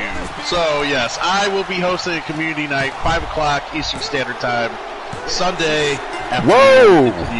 Another fall by the Faces of Fear. They are up 2-0 with just a little over 7.5 minutes remaining of this Iron Tag Team matchup. You still feel the glow when the lights are out? God damn. Naomi is ready. She knows exactly what's next. Kick gets caught. Counter. Did she do it here? We've got to acknowledge these fans. A packed arena, and we're hearing every... Trying to go for a quick pin at 1 count only, though. And look at this now. She's going after Razor. She's going after both members of the Faces of the Fear at the same time. Naomi making a statement as one half of the women's tag champion. She's not going down without a fight.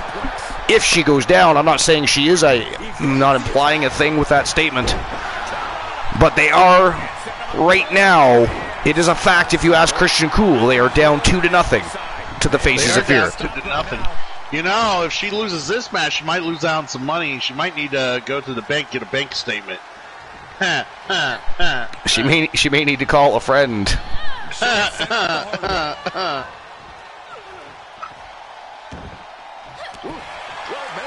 It don't get old.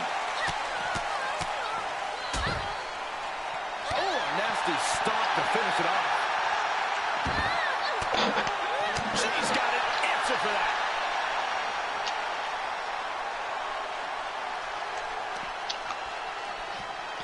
Quick thinking from Lana. Oh, look at this. Wow. She's sliding. Ooh, Lana tosses her back into the square circle. I thought they were just going to keep going to battle inside the ring.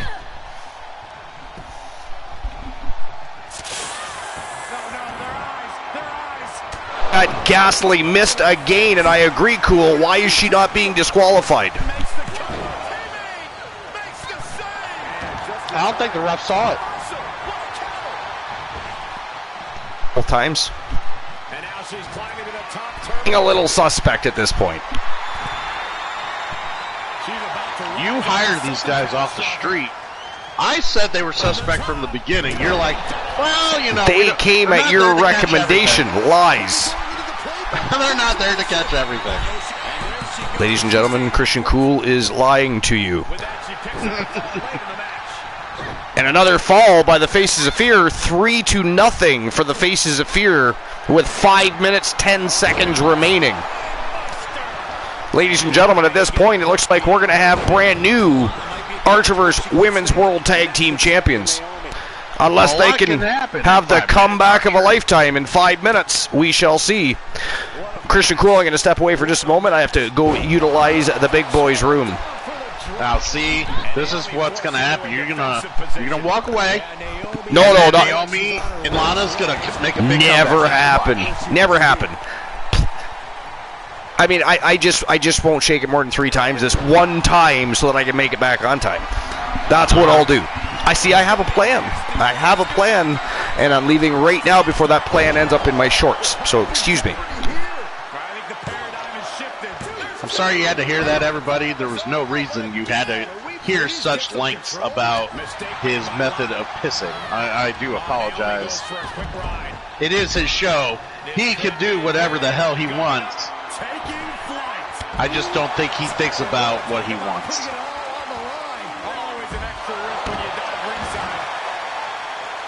Archer's ignoring the redeems? Of course he is. When doesn't he ignore the redeems? Well, let's cut the cords. I always gotta look up the redeems and see what they do. See, he puts new ones on all the fucking time.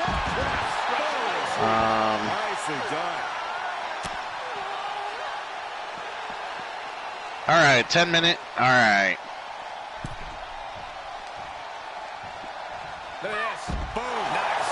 Well, he'll find out soon enough. Where is she finding the strength? Man, Naomi and Lana can't catch a break. Sliding back into the action. Having to deal with both Pain and Razor as a formidable tag team that they are. I know they wanted to prove that they were not a fluke. I know they wanted to show, everyone in TAV that they were worth a damn. And all they've shown me is that they kind of drew the short end of the stick here. She flips it back on her. What a shot. Clubbing blow. Tag made. Tag. Here she comes. You know, if you want my honest opinion, Pain and Razor are just running up the score at this point. You know, they could just take it easy, let some time, run out, try to just hold the lead. Instead, they really are going at Naomi and, is this? I was really hoping Lana would have gotten pinned there.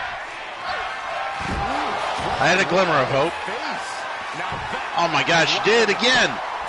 Pinfall. Do we get a pinfall? Yes, we do. Oh my God. Now they need quite a few more of those. Under the rope she goes. Quite a few more. And with the way I have returned, what did I miss? You missed a cut the cord for Depth. Shut up for 10 more minutes. Oh, that is gassy. Who the fuck did that shit? You villainous bastard. Who did I'm looking right now? I will ban you for at least 90 seconds. Glenola. Lana managed to get a pin, by the way. Oh, he's taking on the Redeem right now. Oh, Take nice. that. Now I'm taking on the Redeem. What's the score now, by the way? It doesn't matter. Lana got one pin finally, and it now just got counteracted, so... Oh, that was the only... So it's what now, 4-1? I guess. I wasn't keeping score, but yeah, they just each got a thing on each other. Alright, let's see one here. Okay, I gotta... Oh, man. You know what? There's only 45 seconds. As much as I don't want to do it, I'll take up the 10 minutes, starting with the entrances of the dark match. Or, sorry, the main event of the evening. There you go. It's 4-2. See, on this channel, you can redeem at any time, but we'll make do on the redeem at our time. Our time. We're healing it up, baby. That's what we do. Indeed. Savages in this chat. Absolute savageness. Villains, nothing but. Nothing the entire chat room. I know. I mean, I thought you were a little apprehensive. Oh, 5-2 with 3 seconds remaining. It is. And that is it. That is all, ladies and gentlemen. The winners of the Iron Tag Team matchup and new Archer vs. Women's World Tag Team Champions from Team Wcw TV and Team Boss Apollo. They are the Warrior Princess and the reigning defending Archer vs. Women's World Champion Olivia Payne and the Freak Nikita Razor. They are the faces of fear. Enraged Battle Ox. If you want to see people bleed on wrestling, I would recommend AEW. Everybody bleeds on that show. Look at the referee doesn't even want to get in there and give them their belts. Oh, there we go. Payne went and got them. The referee's like, fuck it, I'm out. The Savages. And a fantastic matchup. And, of course, I'll issue the payout for that match.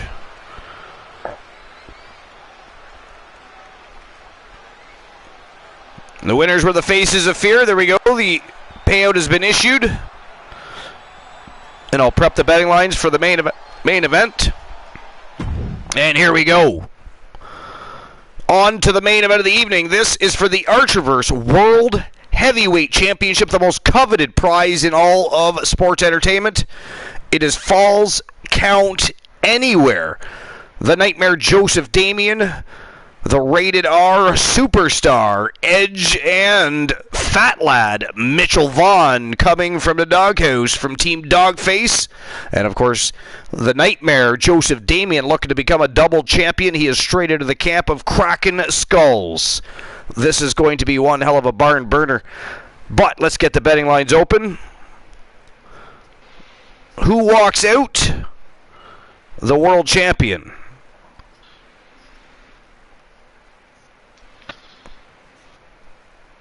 Well, if I had to talk about this and had to maybe throw some analysis out there. Okay. Joseph Damien is definitely the underdog in this match. Sure, he's won championships here and there, but, I mean, you're comparing him to the Fat Lad and you're comparing him to the Edge. He doesn't hold a candle. So, hopefully, if he's going to walk out champ, it's going to be the coldest day in hell. All right, so the betting line, while you're still talking with us, betting lines are open. I'm going to fulfill my redemption and go silent for the next 10 minutes. You do that. I'm sure Glenolo will be back from his timeout by now. I think 90 seconds are up by now. Yeah, you treacherous little bastard, you. But anyways, continue with what you're going to say, and at your cue, I'll, of course, notify the video production to fire up the matchup. I know, right? They could go ahead and fire it up right now, if so. Please do. Let's move on. As people are coming out, I'll still give my analysis. We got Edge. Edge is a Hall of Famer from you-know-where. Edge is also, quite the caliber of champion. Very smart individual, I hear. He has taken many opportunities in these type of matches to gain favor and be on top. So, if I had to pick someone, it's going to be Edge. I think Edge can walk away as the champion here. But I am not going to dismiss the Fat Lad. Mitchell Vaughn, Mr. From Team Dogface. This guy here, he shows up everywhere, and he smashes things. He wrecks things. He's the big dog on top. Like, I don't get it. Like, this guy looks like he just came out of a fucking bar in England. But he acts like he can fucking do it all and kick everyone's ass, and that's why he's carrying the title. He's quite the champion. I would have to say, normally I would put my money on him, but Edge is quite the wild card in any match he plays. So, let's see what happens here. My money on Edge.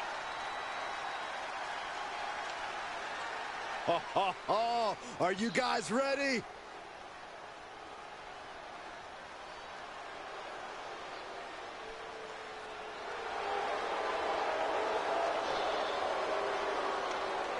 Wow, one can hear themselves think when Archer is not constantly speaking on the microphone. This calmness, this silence. I'm sure you're all in chat realizing there are noises in the world beyond Archer's mouth. It's like in an awakening. It's I'm trying to think of the word. An epiphany. It's super relaxing, super nice.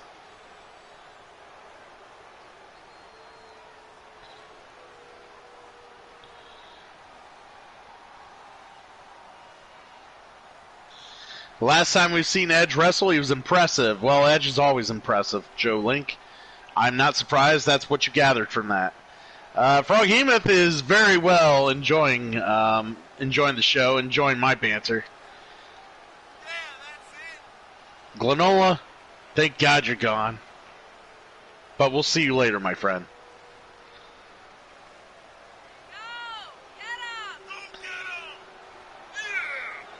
You know, if Joseph Damien was, if he was more than just an entrance, he would be doing much better in the Archerverse. He would be doing better in the Wrestling Alliance. He would be doing a much fantastic job in the Wrestle Wars. But unfortunately, as I say, the bell's got to ring eventually.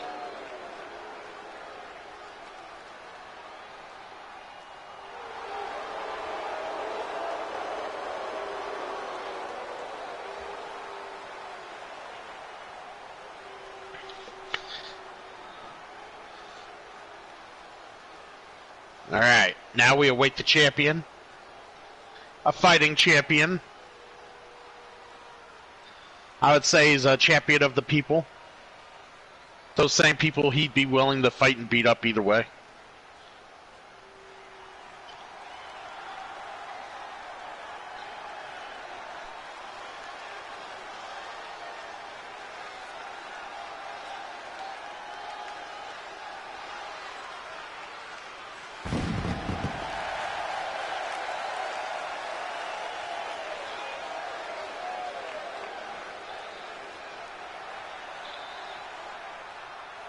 Yeah, see, this guy has, he is all business and no show. This is how you win championships. You go in and you do the business.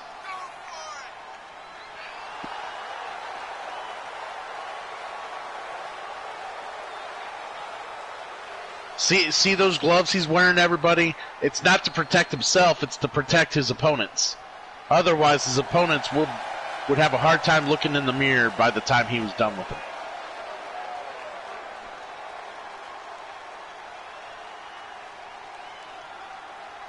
Exactly, Froghemoth. That is exactly what he does.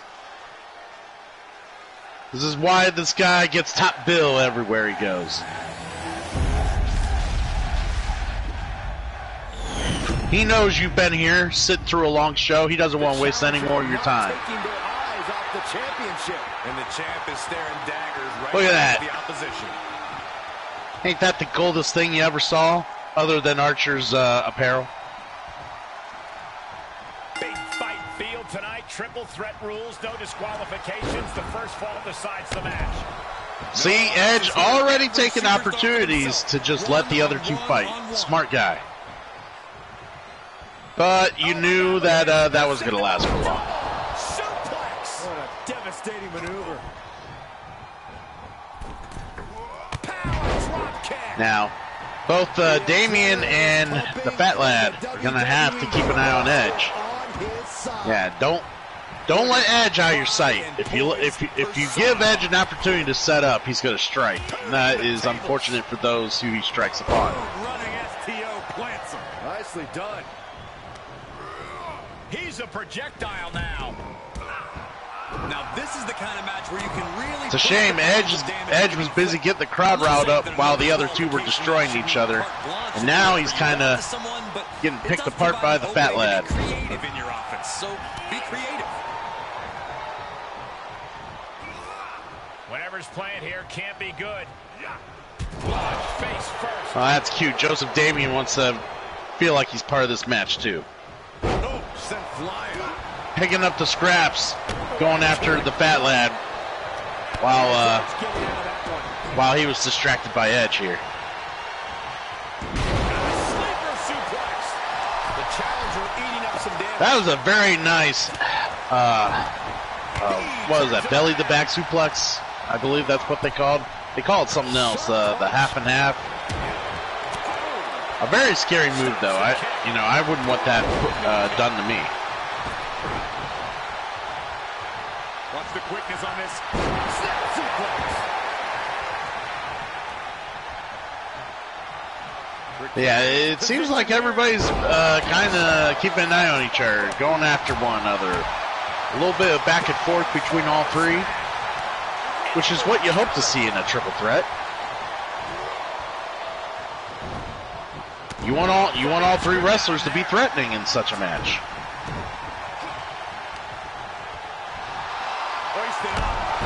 I can't really say the same for Joseph Damian. I don't even know why he's trying to appeal to the crowd.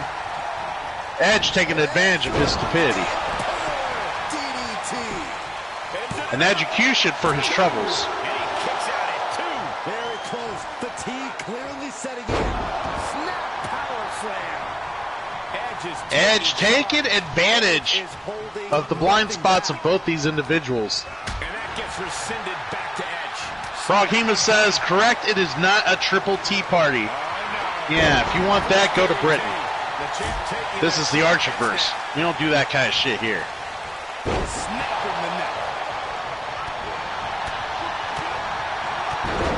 I think Joseph Damian is starting to maybe recollect his thoughts about why he entered this match in the first place. This is the big leagues, ladies and gentlemen. This is where all your marbles are worth. If you have any, that is. Able to avoid any harm there. Flying forearm, that'll turn your lights out. I just love how Edge is constantly taking advantage of the said blind spots on both his opponents. He's getting a pin. It's going to take more than that to keep the fat lad down. Champion away, and that's being proven right now. More like the champion's proving that sooner parents than lose their title. And Edge thought he had this sewn up.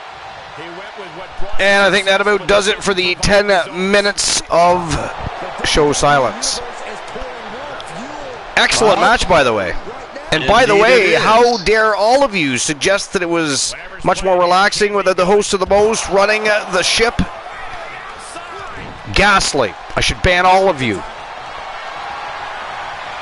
I just wanted to introduce the people to what a sounding calm is like. Almost like being inside the eye. If you want a sounding calm, if you want crickets, I mean, Soul Embers is on during the daytime.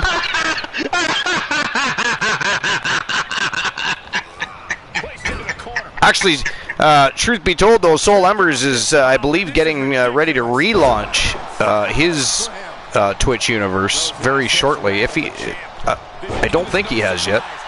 Oh, is he open to be the biggest indie promotion on Twitch? The biggest indie promotion on Twitch, the feeder leagues for where the big boys play. Wow. See, I thought you were going to turn that around and put it on another diss on my show like you have been. Oh, no. No. That was just hilarious. Bad predicament right here. Ooh, snake eyes to the champion. Ooh, and a flying forearm. Edge is on a roll here. The Rated R superstar looking to cash in here. I definitely got my money on him. If anybody's winning, it's going to be him. Whoa, good thing the Nightmare still had gas left in the tank because Mitchell Vaughn was busy showboating. Oh, shit. A cutter out of nowhere. I don't know. I'm wondering if this is an elimination. Whoa. No, it's a one fall. Falls count anywhere. Well, no one's breaking up pins. It's very telling. Oh, wait a minute. No, I believe it is a triple threat eliminator. It has to be. Yeah. Otherwise, I think they would care a little more about who's getting pinned. You know what fooled me is I was thinking back to what Michael Cole said. He said one fall would win the matchup, but he is incorrect. You are correct. Well, you know better than trust Michael Cole. He hangs around Woozy way too much. I believe so. Yes. Oh, bust open the Nightmare. Fucking Vinny K pays Michael Cole in Monopoly money. He thinks he's rich. He pays him in Monopoly money. Gift cards and Monopoly money. Eliminator on Discord, says Froghemus. Yeah. Well, like we said, we were simply being misled by the B team. Edge has been eliminated. It is down to the world champion and the world TV champion. Champion versus champion, folks. Well, my pick is out. I can only hope Fat Lad retains. This is going to be interesting.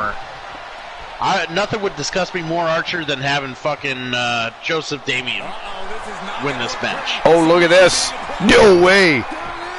He must have heard you. He's taking a page right out of Christian Hart's handbook. And he has that locked in tight. No, he lets him out. Yeah, I think he couldn't get Fat Lad to tap, though. Going to try to pin him instead. Wow, ladies and gentlemen. The winner of this triple threat eliminator and new Archerverse World Heavyweight Champion. And by the way, he is now a double champion because he is also the unified Archerverse World Television Champion from Team Kraken Skulls, the Nightmare Joseph Damien. And by the way, that is the first time Joseph Damien has ever held the Archerverse World Heavyweight Championship. So congratulations to Team Kraken Skulls. Oh, look at this. What is he doing? Just drove in the palm of his hand right into his face for no apparent reason right there. Talk about history in the making. This is literally one for the history books. This will not stand. I'm sorry. Stop making this wow. about you, Saxton. This is about the new champ. A new champion. Well, I hope he enjoys holding on to that title. It's going to be short-lived, that's for sure. Well, we are just weeks away from the next big stream preview, which before we get to the dark matches, we're going to have another quick look at for those that haven't already seen. But neither here nor there, congratulations to the Nightmare Joseph Damien and congratulations to Team Kraken Skulls. What a match.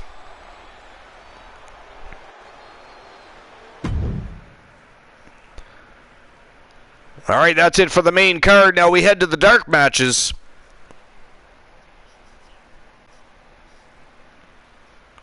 But first we have a quick look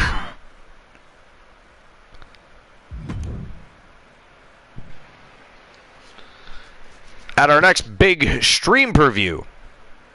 Now, for those of you watching and noticing the difference in commentary compared to a TAV and WCW regular show and the TWA, is it the TAW or TWA?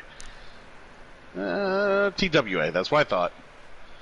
Yeah, I'm a little more on point when it comes to the regular shows. TWA, of course, the streamer versus streamer, and now streamer versus Vinny K showdown shows every Tuesday night. Very quickly became a very popular show.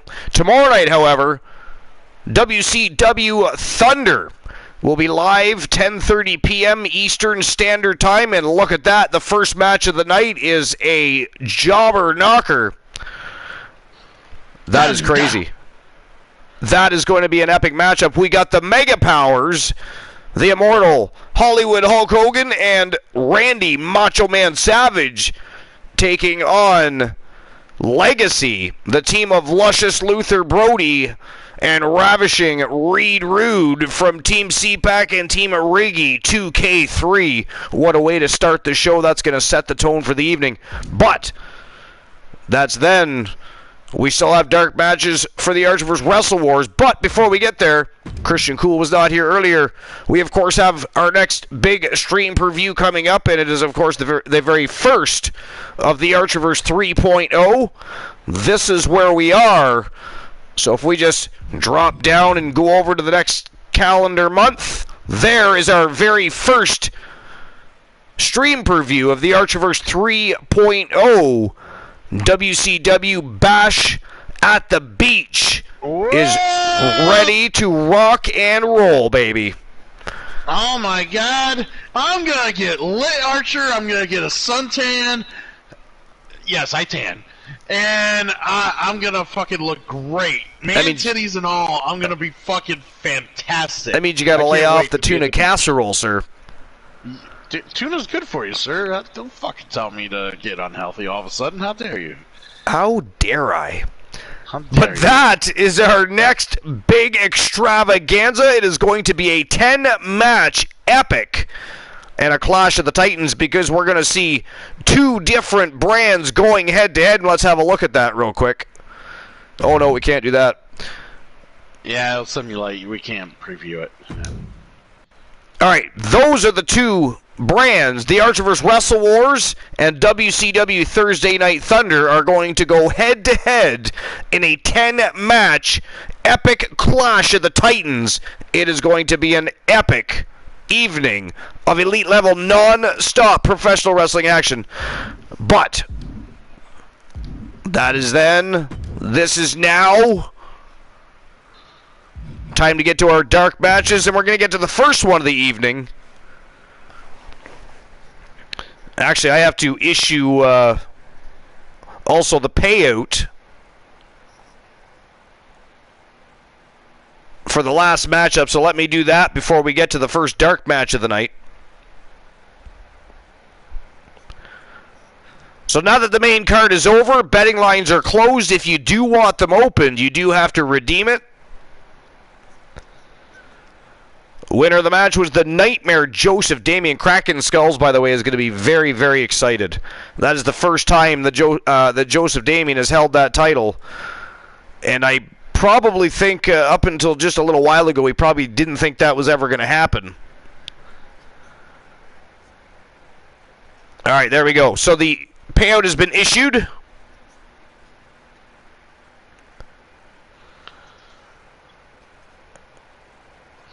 And all right, let's get to the first dark match main event of the evening.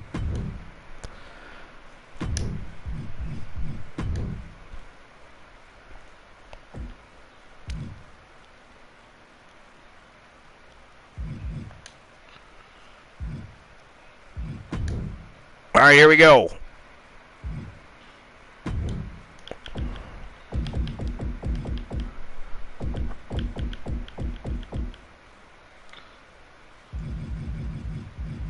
The Tribal Chief, Roman Reigns. Of course, earlier in the evening, the first match of the night, we saw an 8-man tag to brag elimination style matchup between the Coalition and their partners, Demolition and RK Bro, and of course the Usos,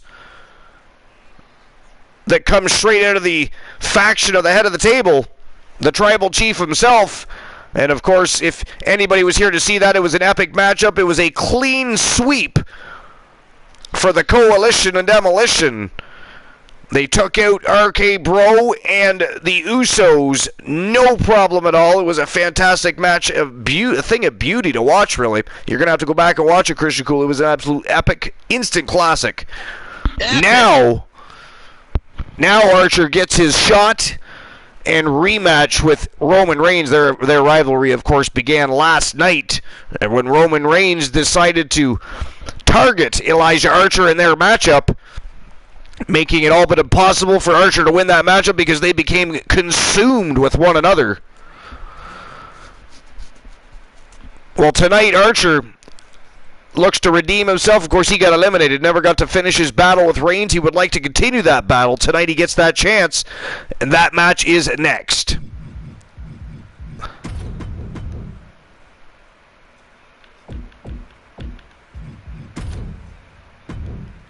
All right, here we go. Now, does anybody want the betting lines open?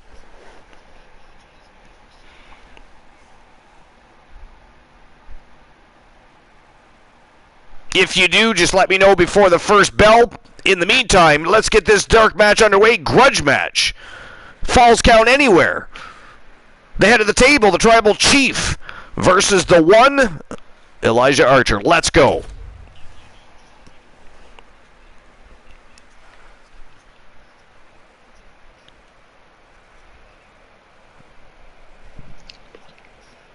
Froggy Mouth Lake says, Bash at the beach. Joe Link says, yes, open them. Elijah Archer, the one and only man to make gold look terrible. How dare you, sir? Oh, he didn't like that. You're just upset because Christian Hart can yet not afford such an expensive purchase as the golden attire that he wears. I don't promote ugliness. I'm sorry. Lies. You even put your name on it. I mean, do you work somewhere? They need to know your name? They do. They need to always know so that they can fully acknowledge his presence. Here comes the big dog. The only thing they can acknowledge, say, he looks like an idiot. All right, there we go. Betting lines are open. 5 minutes to make your bets. Is it going to be Reigns or Archer? Who wins the grudge match?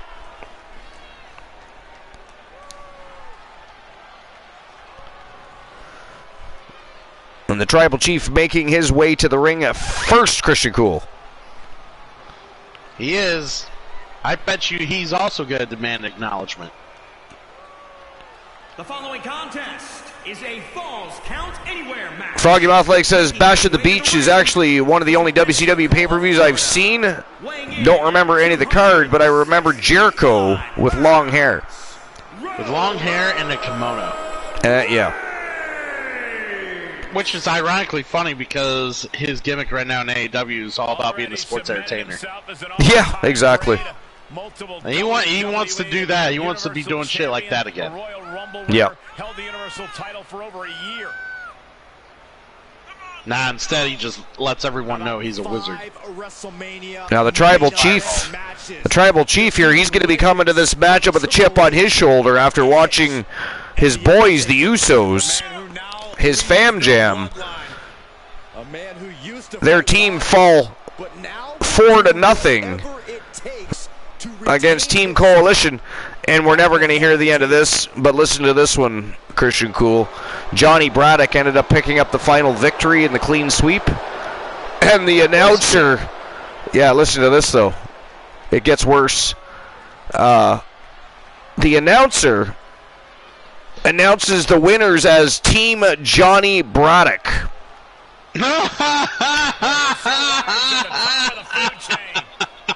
I mean, could it be any worse?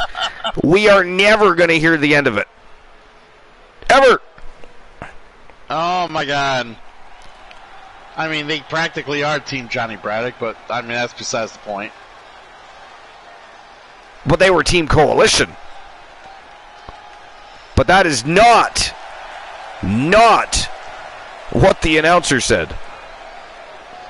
Or what they announced it as, period, on the Titantron.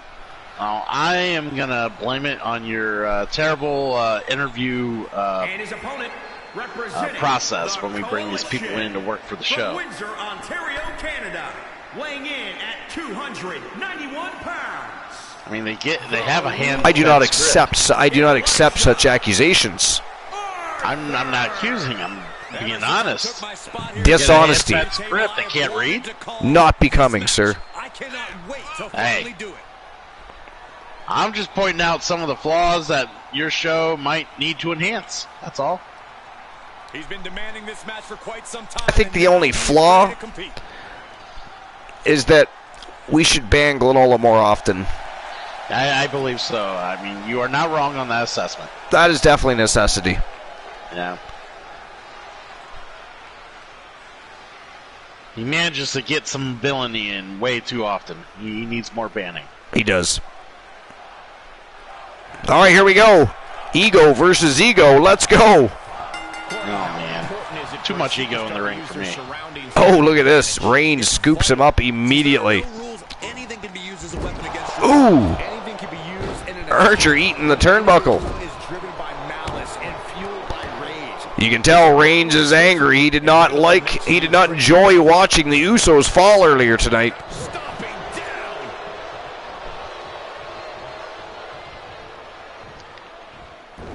He foiled that attempt. The final member of the Bloodline was actually taken out by Johnny Braddock, not Archer. But again, this rivalry here stems also back from last night. Frog Heeman says you managed to get a whole minute out of that 1 second timeout because of a glitch in Twitch. Ghastly.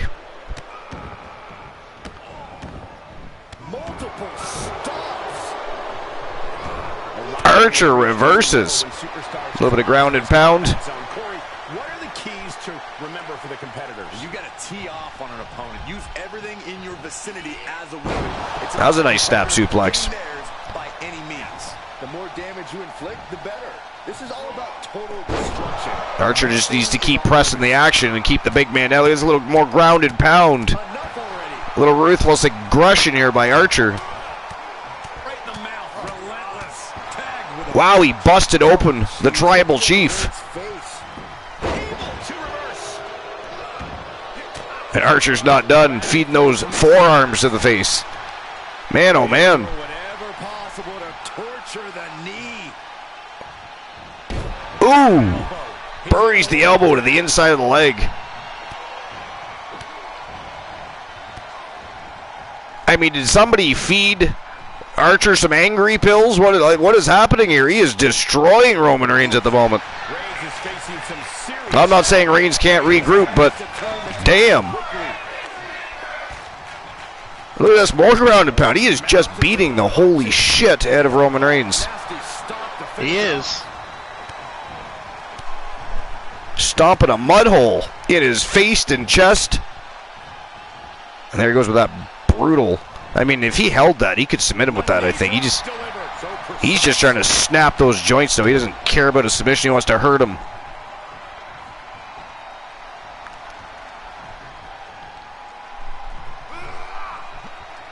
Oh, Reigns able to snake out.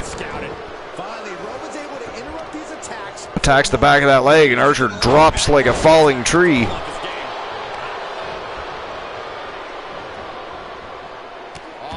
Maybe Archer can throw Roman over the top rope like the six-man tag match. That would work out well to his advantage.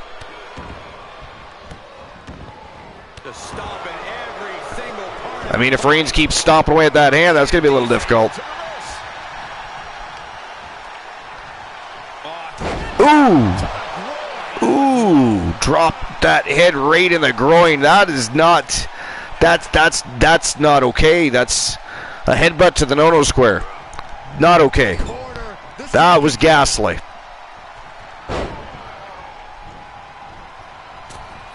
Oh, big springboard body splash. Oh, there it is. AKO out of nowhere. Will that do it? Nope, he's not done. He's not done. The one people's elbow.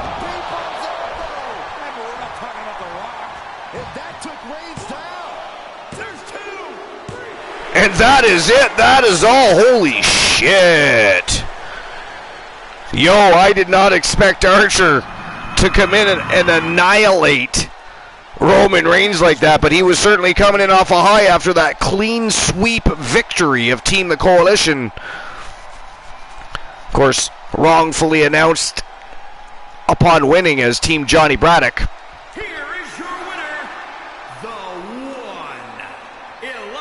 But Elijah Archer with a big win. It's going to be very interesting to see what happens, because I guarantee you this rivalry not over, just getting started between the Bloodline and at least Elijah Archer. I'd imagine he will drag the Coalition down with him, though. I would imagine so. All right. Now, I got to remember who it was that redeemed the other. Give me a moment.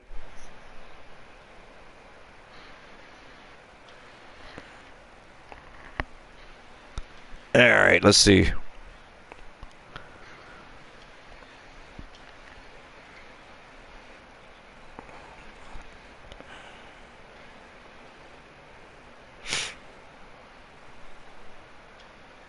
I'm just trying to find the dark matches. There it is. All right, Punisher. Gabriel Graves versus Christian Hart versus Poindexter. 2 out of 3 falls, non-title, falls count anywhere. God damn. That's actually a great match. That is a great match, I gotta be honest. All right, let's do it. So, Graves, Cool, and Poindexter. All right, wow.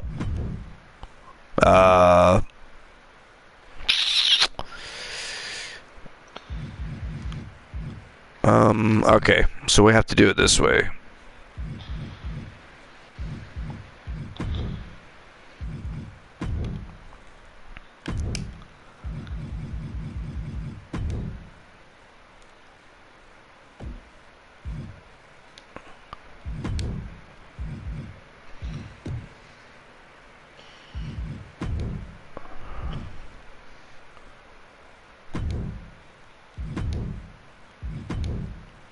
All right, there we go. Now, it was non-title. Non-title. And it was Poindexter from Team Froggy Mothlegs, the Professor, Marty McFly, fresh out of the DeLorean, taking on the Iceman Christian Hart and Gabriel Graves from Team Punisher.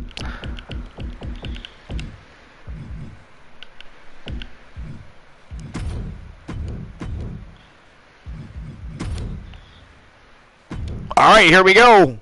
Best 2 out of 3. Falls count anywhere. The Professor, the Showstopper, and the Iceman.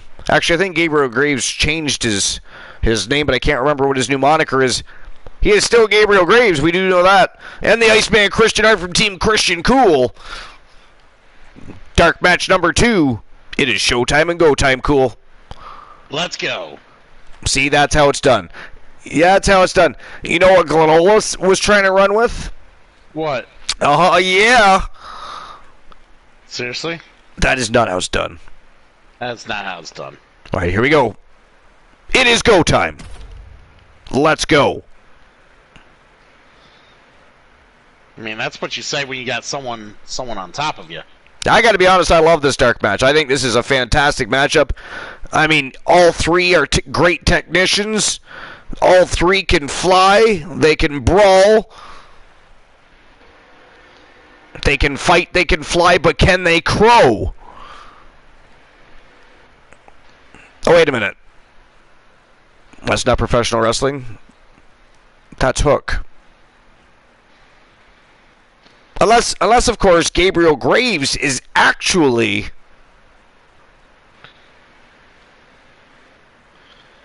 what was his name? Who? The guy from Hook. Mr. Skunkhead with too much moose. I don't know. I can't remember his name either. Ghastly. I haven't seen that movie in forever. Joe Link, you should have our back on this one. We should ban you. Foggy can't remember either. I can hear it. I just can't.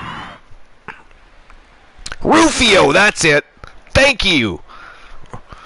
Rufio.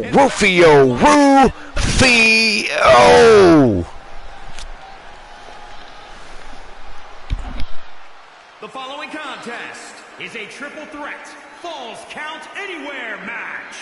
Making his way to the ring from New York. I'm curious to know when Gabriel Graves is going to cash in that title up. But all kinds of time. We also have a big extravaganza coming up. Perhaps he's going to cash in at one of the grandest stages of them all. WCW Bash at the Beach, perhaps? I don't know. He and Christian Hart both have contract cases. And coincidentally enough, tomorrow night happens to be WCW Thursday Night Thunder. And Mr. Triple Crown Champion, the Iceman Christian Hart, happens to also be the Thursday Night Thunder contract case holder. I wonder how many people forgot about that. Oh, I think most did. Even I did. But when you're getting so much success, you know, it just... Fair. One moment of success can be lost in so much. Yeah, now we're talking. I actually thought there was another dark match, but no. And his opponents. It is a kickoff match. The NWO Wolfpack from Boston, Massachusetts. Proposed for tomorrow night. 43 pounds. One half of the Wrestling Alliance. So, Froggy Mothlegs, we don't do kickoff matches anymore. We only do dark matches. So I'm actually going to get rid of that redemption. We only do dark matches now, but we will simply change that to tomorrow night's dark match main event. Tables versus Poindexter 2. I'll be here to celebrate their well-earned appreciation of themselves. Well, I was looking, but I don't see it. I'm looking right now in mod view, and I don't actually see it, but I thought he did too.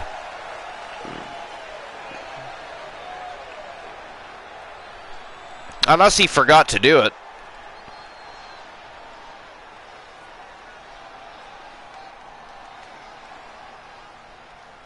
It's Mr. Money in the... I know he did one yesterday for sure because he challenged the Iceman and lost. And representing the Hart Foundation from Toledo. Yeah, no, we only have the dark match time by Punisher and the kickoff matchmaker by Froggy Mothlegs.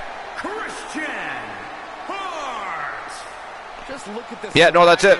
I guess this is actually the main event of the evening. Really, Saxton? You know a number of people in the back just despise this superstar. Well, the WWE Universe clearly disagrees with you, Corey. Oh, and what else is new? He says yeah, but he didn't redeem it, though. That's what I mean. I think he forgot to redeem it. Should be scared. You can't verbalize it. You got to redeem it. It doesn't work that way, not even for the, you know, great granola. The great granola bar. That is not how things work, goddammit. Joe Link trying to validify everything and justify things and get that extra match. All right, Joe Link, we can have another match after this one. Here's the thing. If you're going to force our hand, if you're going to force us to have another match and a final match of the evening, it will be. You have to come up with the match, Joe Link. And if we don't like it, we are going to ban you. Just saying. Think about it. You have a whole match to come up with it. This is a triple threat. 2 out of 3 falls count anywhere. You got time. Come up with a smoking hot match, or Christian Hart's going to ban you. I don't want to ban you. We don't want to do that, no. God damn.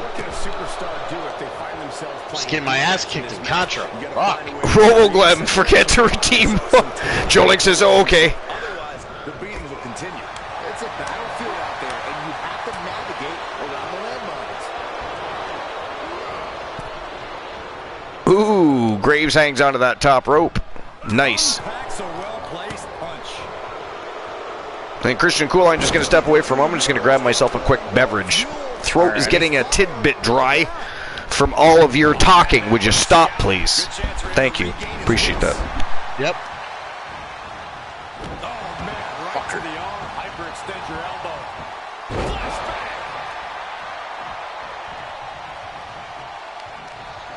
All right. Very interesting match we got here.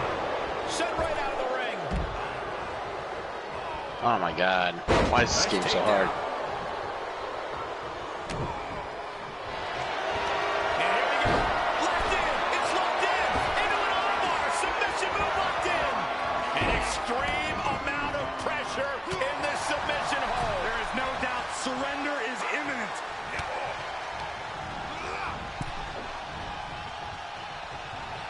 I don't know. How often do you get kicked? He's staring his opponent down, getting into that zone.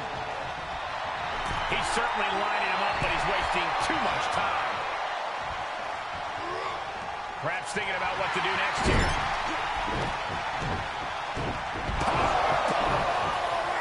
Outside. He's lost some of his wind now. Oh, it's taking my quarters of time, that's for sure. Taking it outside the ring now. God damn it, Froggy Myth. Why, it's such a hard game. I can't even get through the second level. That's how bad I am. And look in front.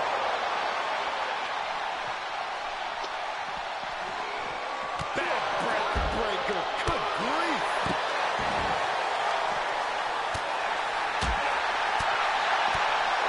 Get to the gut.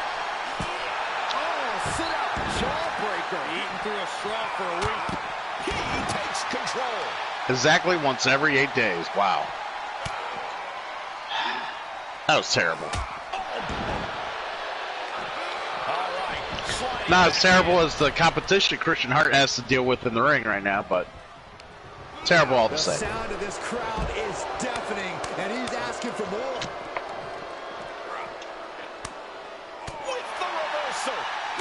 fist connects.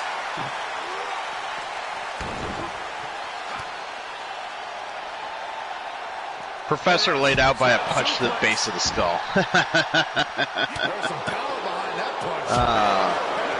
He's lost some of his wind. Ronda Rousey versus the Gremlin versus China ladder match. Oh my God.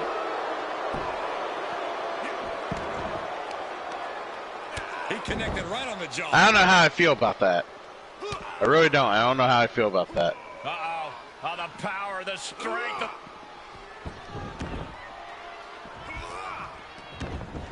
And the electricity of this moment is coursing through his veins.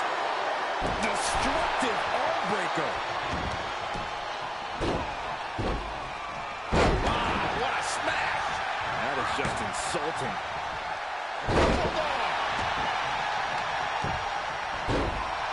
This crowd is truly unworthy of his incredible magnificence. Great wherewithal on the counter. Well, we got some interesting action in the ring. Christian Hart really not taking the match too seriously, it seems like. But I mean, when you're in there with a Kane-looking wannabe and a nerd, how can you take the match seriously? Reversal. Can they go to the attack? No, let him break his arm. Vicious.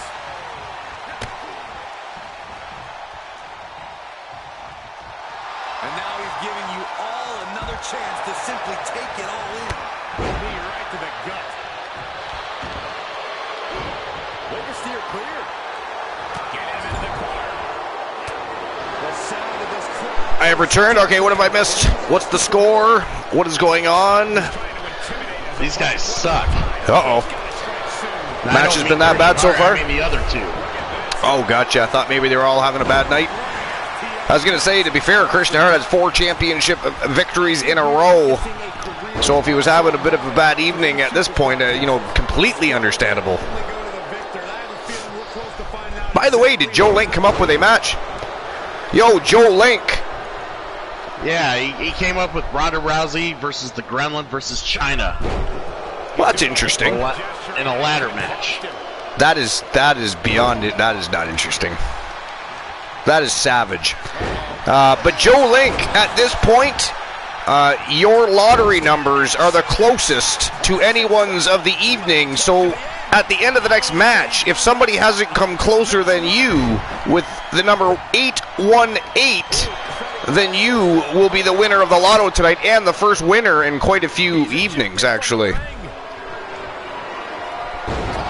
Ooh, a cutter to Poindexter out of nowhere there by Joseph Damien. Or sorry, Gabriel Graves. Jesus, he looked just like Joseph Damien for a moment. So this is the new look for Gabriel Graves? That is the new look for Gabriel Graves. Wait, how many Graves do we have in this goddamn thing? We were saying the same thing the other night. Like, I understand when there's a lot of Johnsons. There's a lot of Johnsons. But when there's a lot of Graves, now I'm questioning things. Poor the blind locksmith, he went backwards in numbers there. From 818 to 726, how is this lottery working?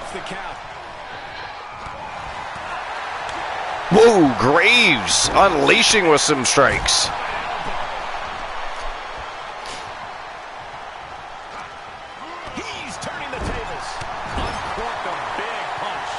The Iceman unleashing here. Taking over the match he is. Poindexter has not moved a muscle. What has happened to him in this matchup? It's hard to say. Well, not if you were watching the match while I was gone. Well, Graves versus Graves in a buried alive match to keep the name. Graves versus Graves buried alive match. Well, there's more than 2 Graves, actually. There's 3. Wait, who's the third one? Dustin Graves. He's just been absent for a few weeks. Oh, yeah, that's right.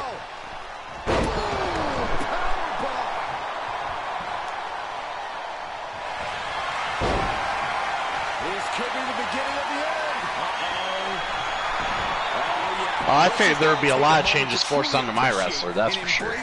Not going to redeem that because I don't want to force a change in someone's wrestler, but how crazy would that be? And the count's broken, keeping the match alive. Well, I mean, it wouldn't be the first time somebody changed their name. I mean, Let's him up a spine buster. Joseph and Ann Woods became Joseph and Ann Damien. For some reason, Joseph Damien used to take Ann's last name, and they decided that that wasn't okay anymore, so they reversed it and took Damien's last name, confused everybody for weeks. Now he just looks like a punk bitch. They're all about mindfuckery, those two. Yeah, they are. Submission is in, and he breaks. Heaven forbid they have children. Shoulders down. Well, Breaks up the count. And just like that, he said, Over the top rope goes Gabriel Poindexter. the WWE Oh, the Iceman, though. Dragon screw leg whip to that little chopstick Poindexter calls a leg. That had to hurt. back to the ring. Look out. Oh! Over the top rope goes Christian Hart. And Poindexter, look at this. A German suplex to Gabriel. Graves, another one.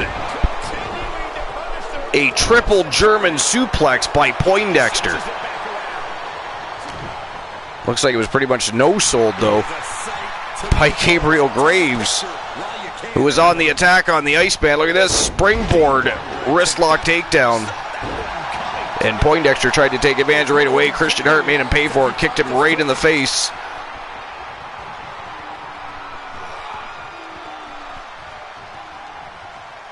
Oh, look at that. Poindexter reverses.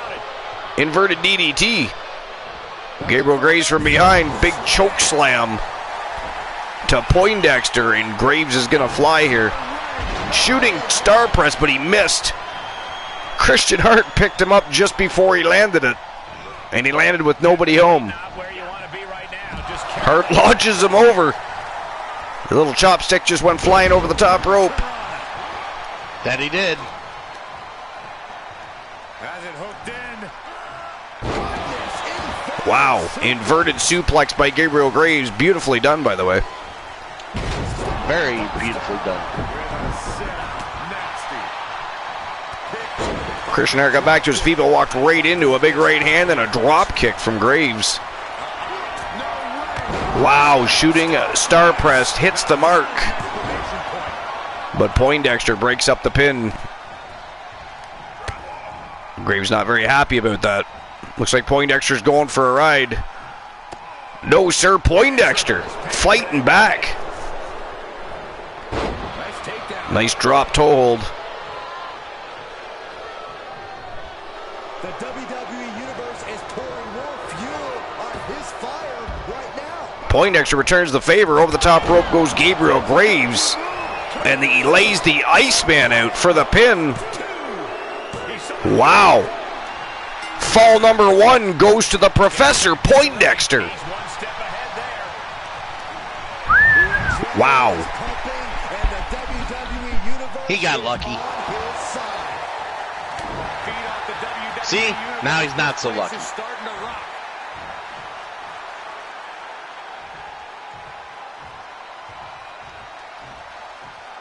Very impressive standing vertical suplex by the Iceman. Down goes Graves. Spine bouncing off the canvas. Oh, look at this. The Iceman locking in a sharpshooter. Poindexter, though, breaks the hold. And breaks up the pin.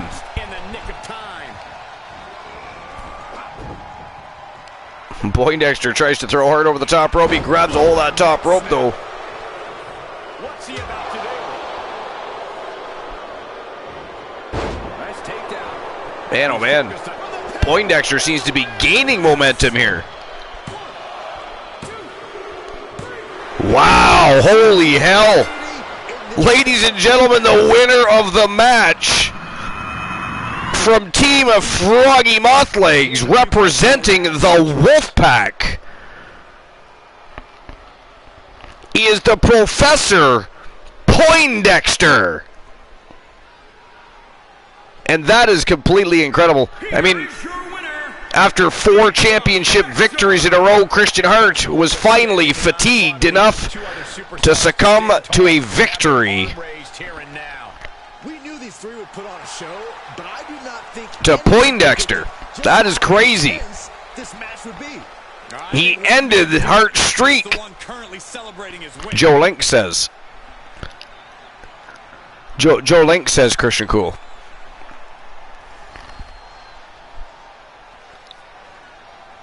All right, let's see here.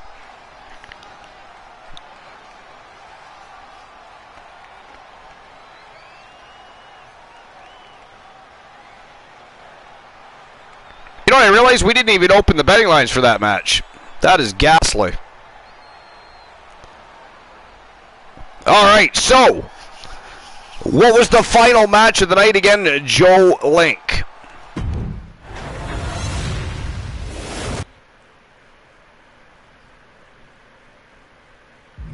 It was going, I forget what it is. It was Ronda Rousey. That much I know. Who else?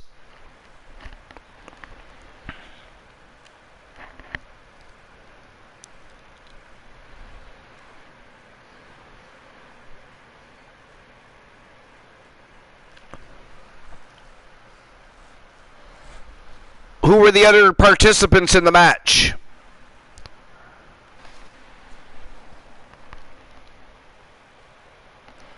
Ronda, the Gremlin, and China. Ladder match. Okay, excellent.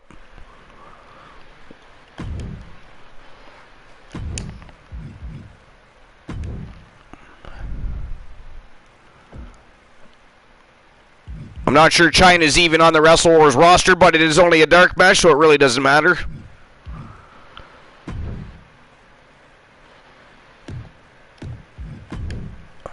All right, let's see.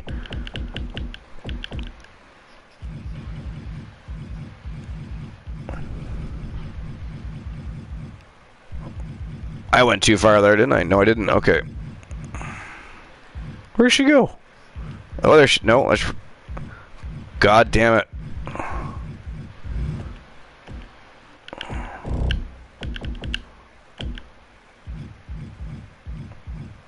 Wait a minute, is Ronda Rousey not on the friggin' roster?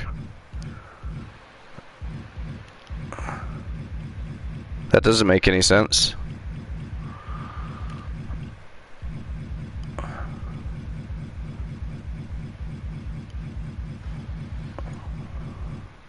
Jennifer Wolf.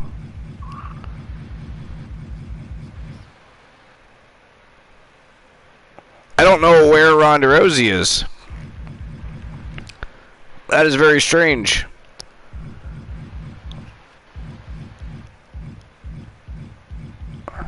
Alright, so for some reason we can't use Ronda Rousey. Is there anybody else you want to replace her with, Joe Link?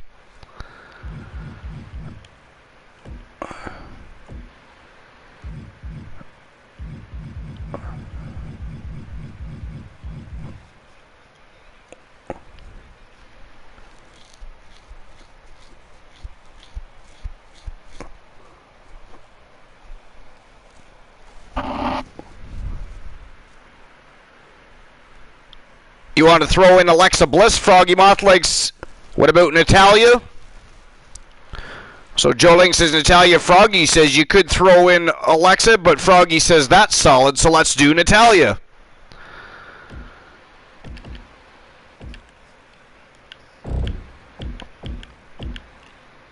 Alright, here we go. Natalya Neidhart.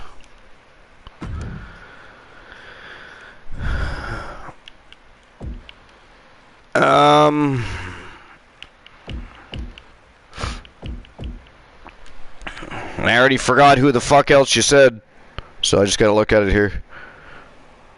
Jennifer Wolf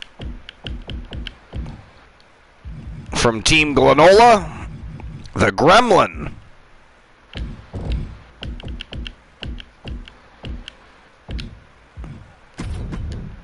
And China.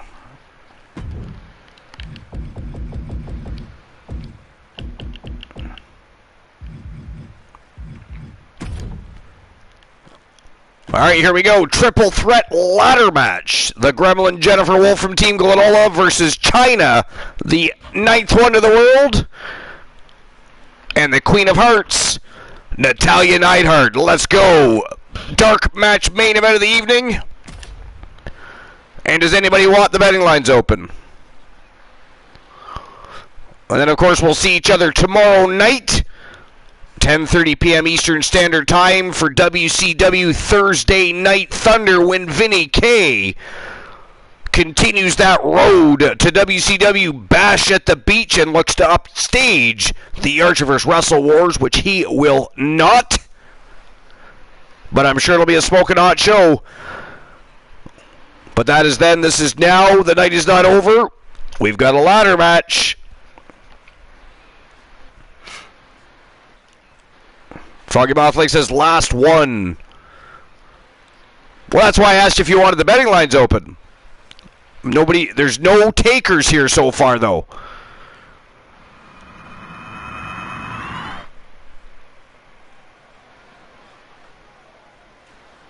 Glenola, you forgot to redeem it.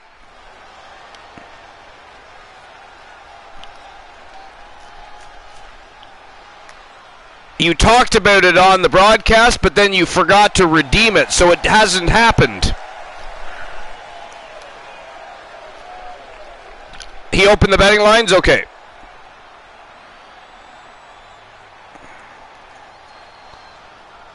All right.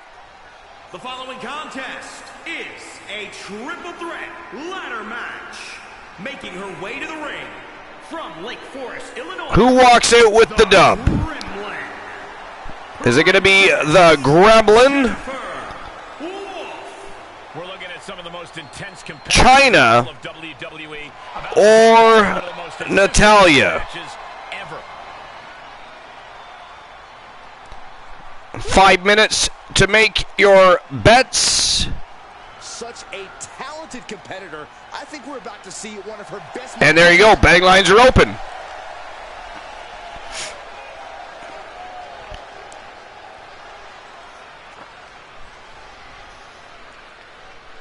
The Gremlin Jennifer Wolf from Team Glenola, ready for action. Former Women's World Champion, by the way.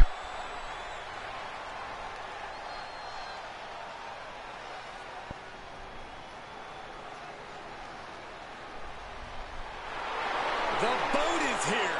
The best of all time. And her opponents. First, from Calgary, Alberta, Canada, Natalya! Well, Natalya represents a dynasty of sports entertainment. All right, here we go.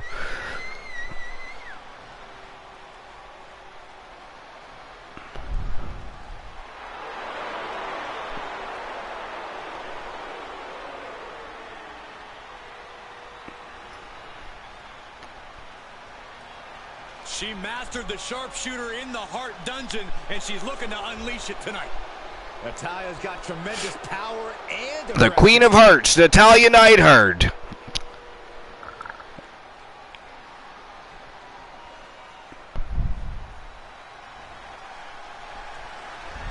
once-in-a-lifetime talent. Here comes. And here comes the 9th wonder of the world, China. The 9th wonder of the world, China! Froggy Mouth Lake says 1K on Gremlin. If you've followed the career of China, you've seen on many occasions she's been a very powerful ally to some. Yeah, but more often than not, China is a very dangerous enemy. Man, oh man, Poindexter with a huge win tonight, and he's walking right into his stomping grounds tomorrow night with the Wolfpack. Live, 10:30 p.m. Eastern Standard Time, WCW Thursday Night Thunder, again, is going to recommence and continue that road to WCW Bash at the Beach. Is going to be another great night with a bunch of great people, and we're going to have some epic matches on Vinny K's side of the fence. Sad to say they will not be as great as the Archerverse matchups.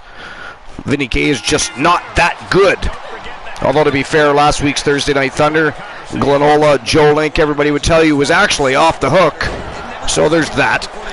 It was the first time ever that we saw the Archer vs. Wrestle Wars go head-to-head the same night with WCW Thursday Night Thunder. It was an epic evening. We made history. She's into the ring again. A barn drive-through. Nice, I see what you did there. Re-entering the ring now. That was scary and awesome all at the same time when that happened, though. I mean, when you expect to turn and or fishtail around something, specifically an object, more specifically an object the size of, it wasn't a huge barn, it was a small barn, right? It was a small barn big enough for about probably 3 or 4 goats and whatever else. They weren't using it for animals at all. There was, like I said, there was a boat in there that when we looked back we saw toppled over. We don't know how we missed that and whatever else we missed, but it was definitely pretty freaky when you can't turn and you got to brace yourself as you head towards the wall of a building.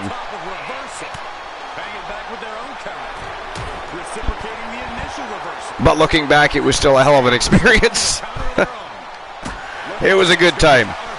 We had a lot of fun. Growing up in the country is an experience everybody should get to enjoy, even if it's to go spend a few weeks at a friend's house, whatever.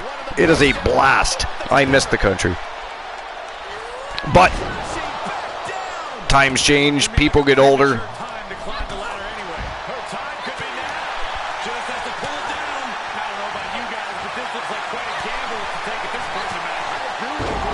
Wow, China down and out. The Gremlin standing tall.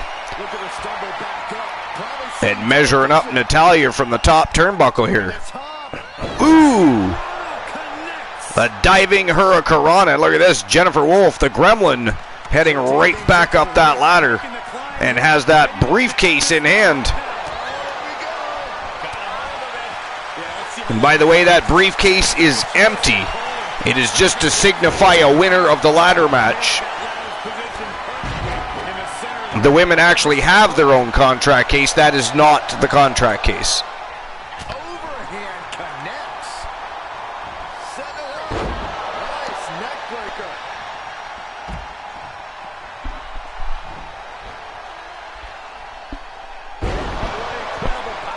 Good Lord. China bouncing the spine of Natalya off the canvas with that standing vertical suplex. And then she just drops a ladder on her. That was a little bit savage. Natalya did not appreciate that, clearly. Nice side Russian leg sweep. The Queen of Hearts on the attack. Here comes the Gremlin, the former Women's World Champion, back in the ring. 2 ladders in the ring. Let's see which one gets utilized here. Tried to nail Natalya in the head with the ladder, but China had picked her up. Nice reversal by Natalya. Wow. Oh, look at this. China going up the ladder now. As Natalya and Jennifer Wolf go at it. And here comes Natalya. And there goes the ladder.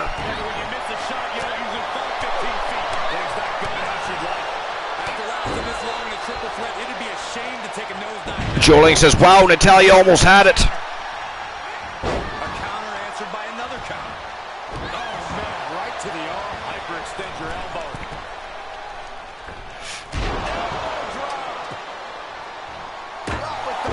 elbow. Ooh, China nails her right in the face with the ladder.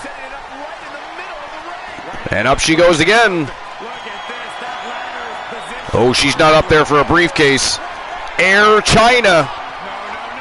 Whoa, big double axe right between the eyes.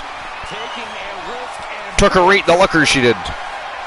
Natalya not done yet, though. She's still got gas left in that tank. Look at this.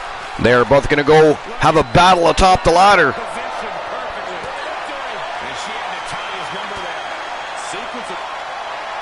Oh, look at this.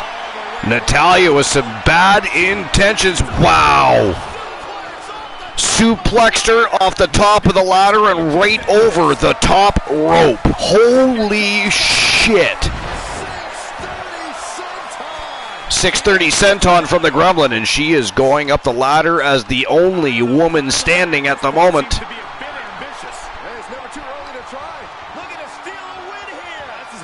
She's struggling with that briefcase. Jennifer Wolf not very good at this game. There goes the ladder. Natalya grabs a hold. Electric chair drop. Down goes the Gremlin.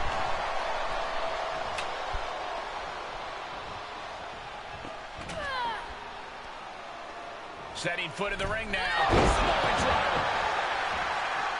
And now she's looking to go top rope. Pick your jaw off the floor. Looks to me like that ladder's positioned perfectly in the center of the ring. Now you just got to climb. Look at this. China just about had it, but the Gremlin not ready to give up the battle yet. Takes China down, and now she's going right after Natalya, looking to eliminate both of them. Quick side step by Natalya.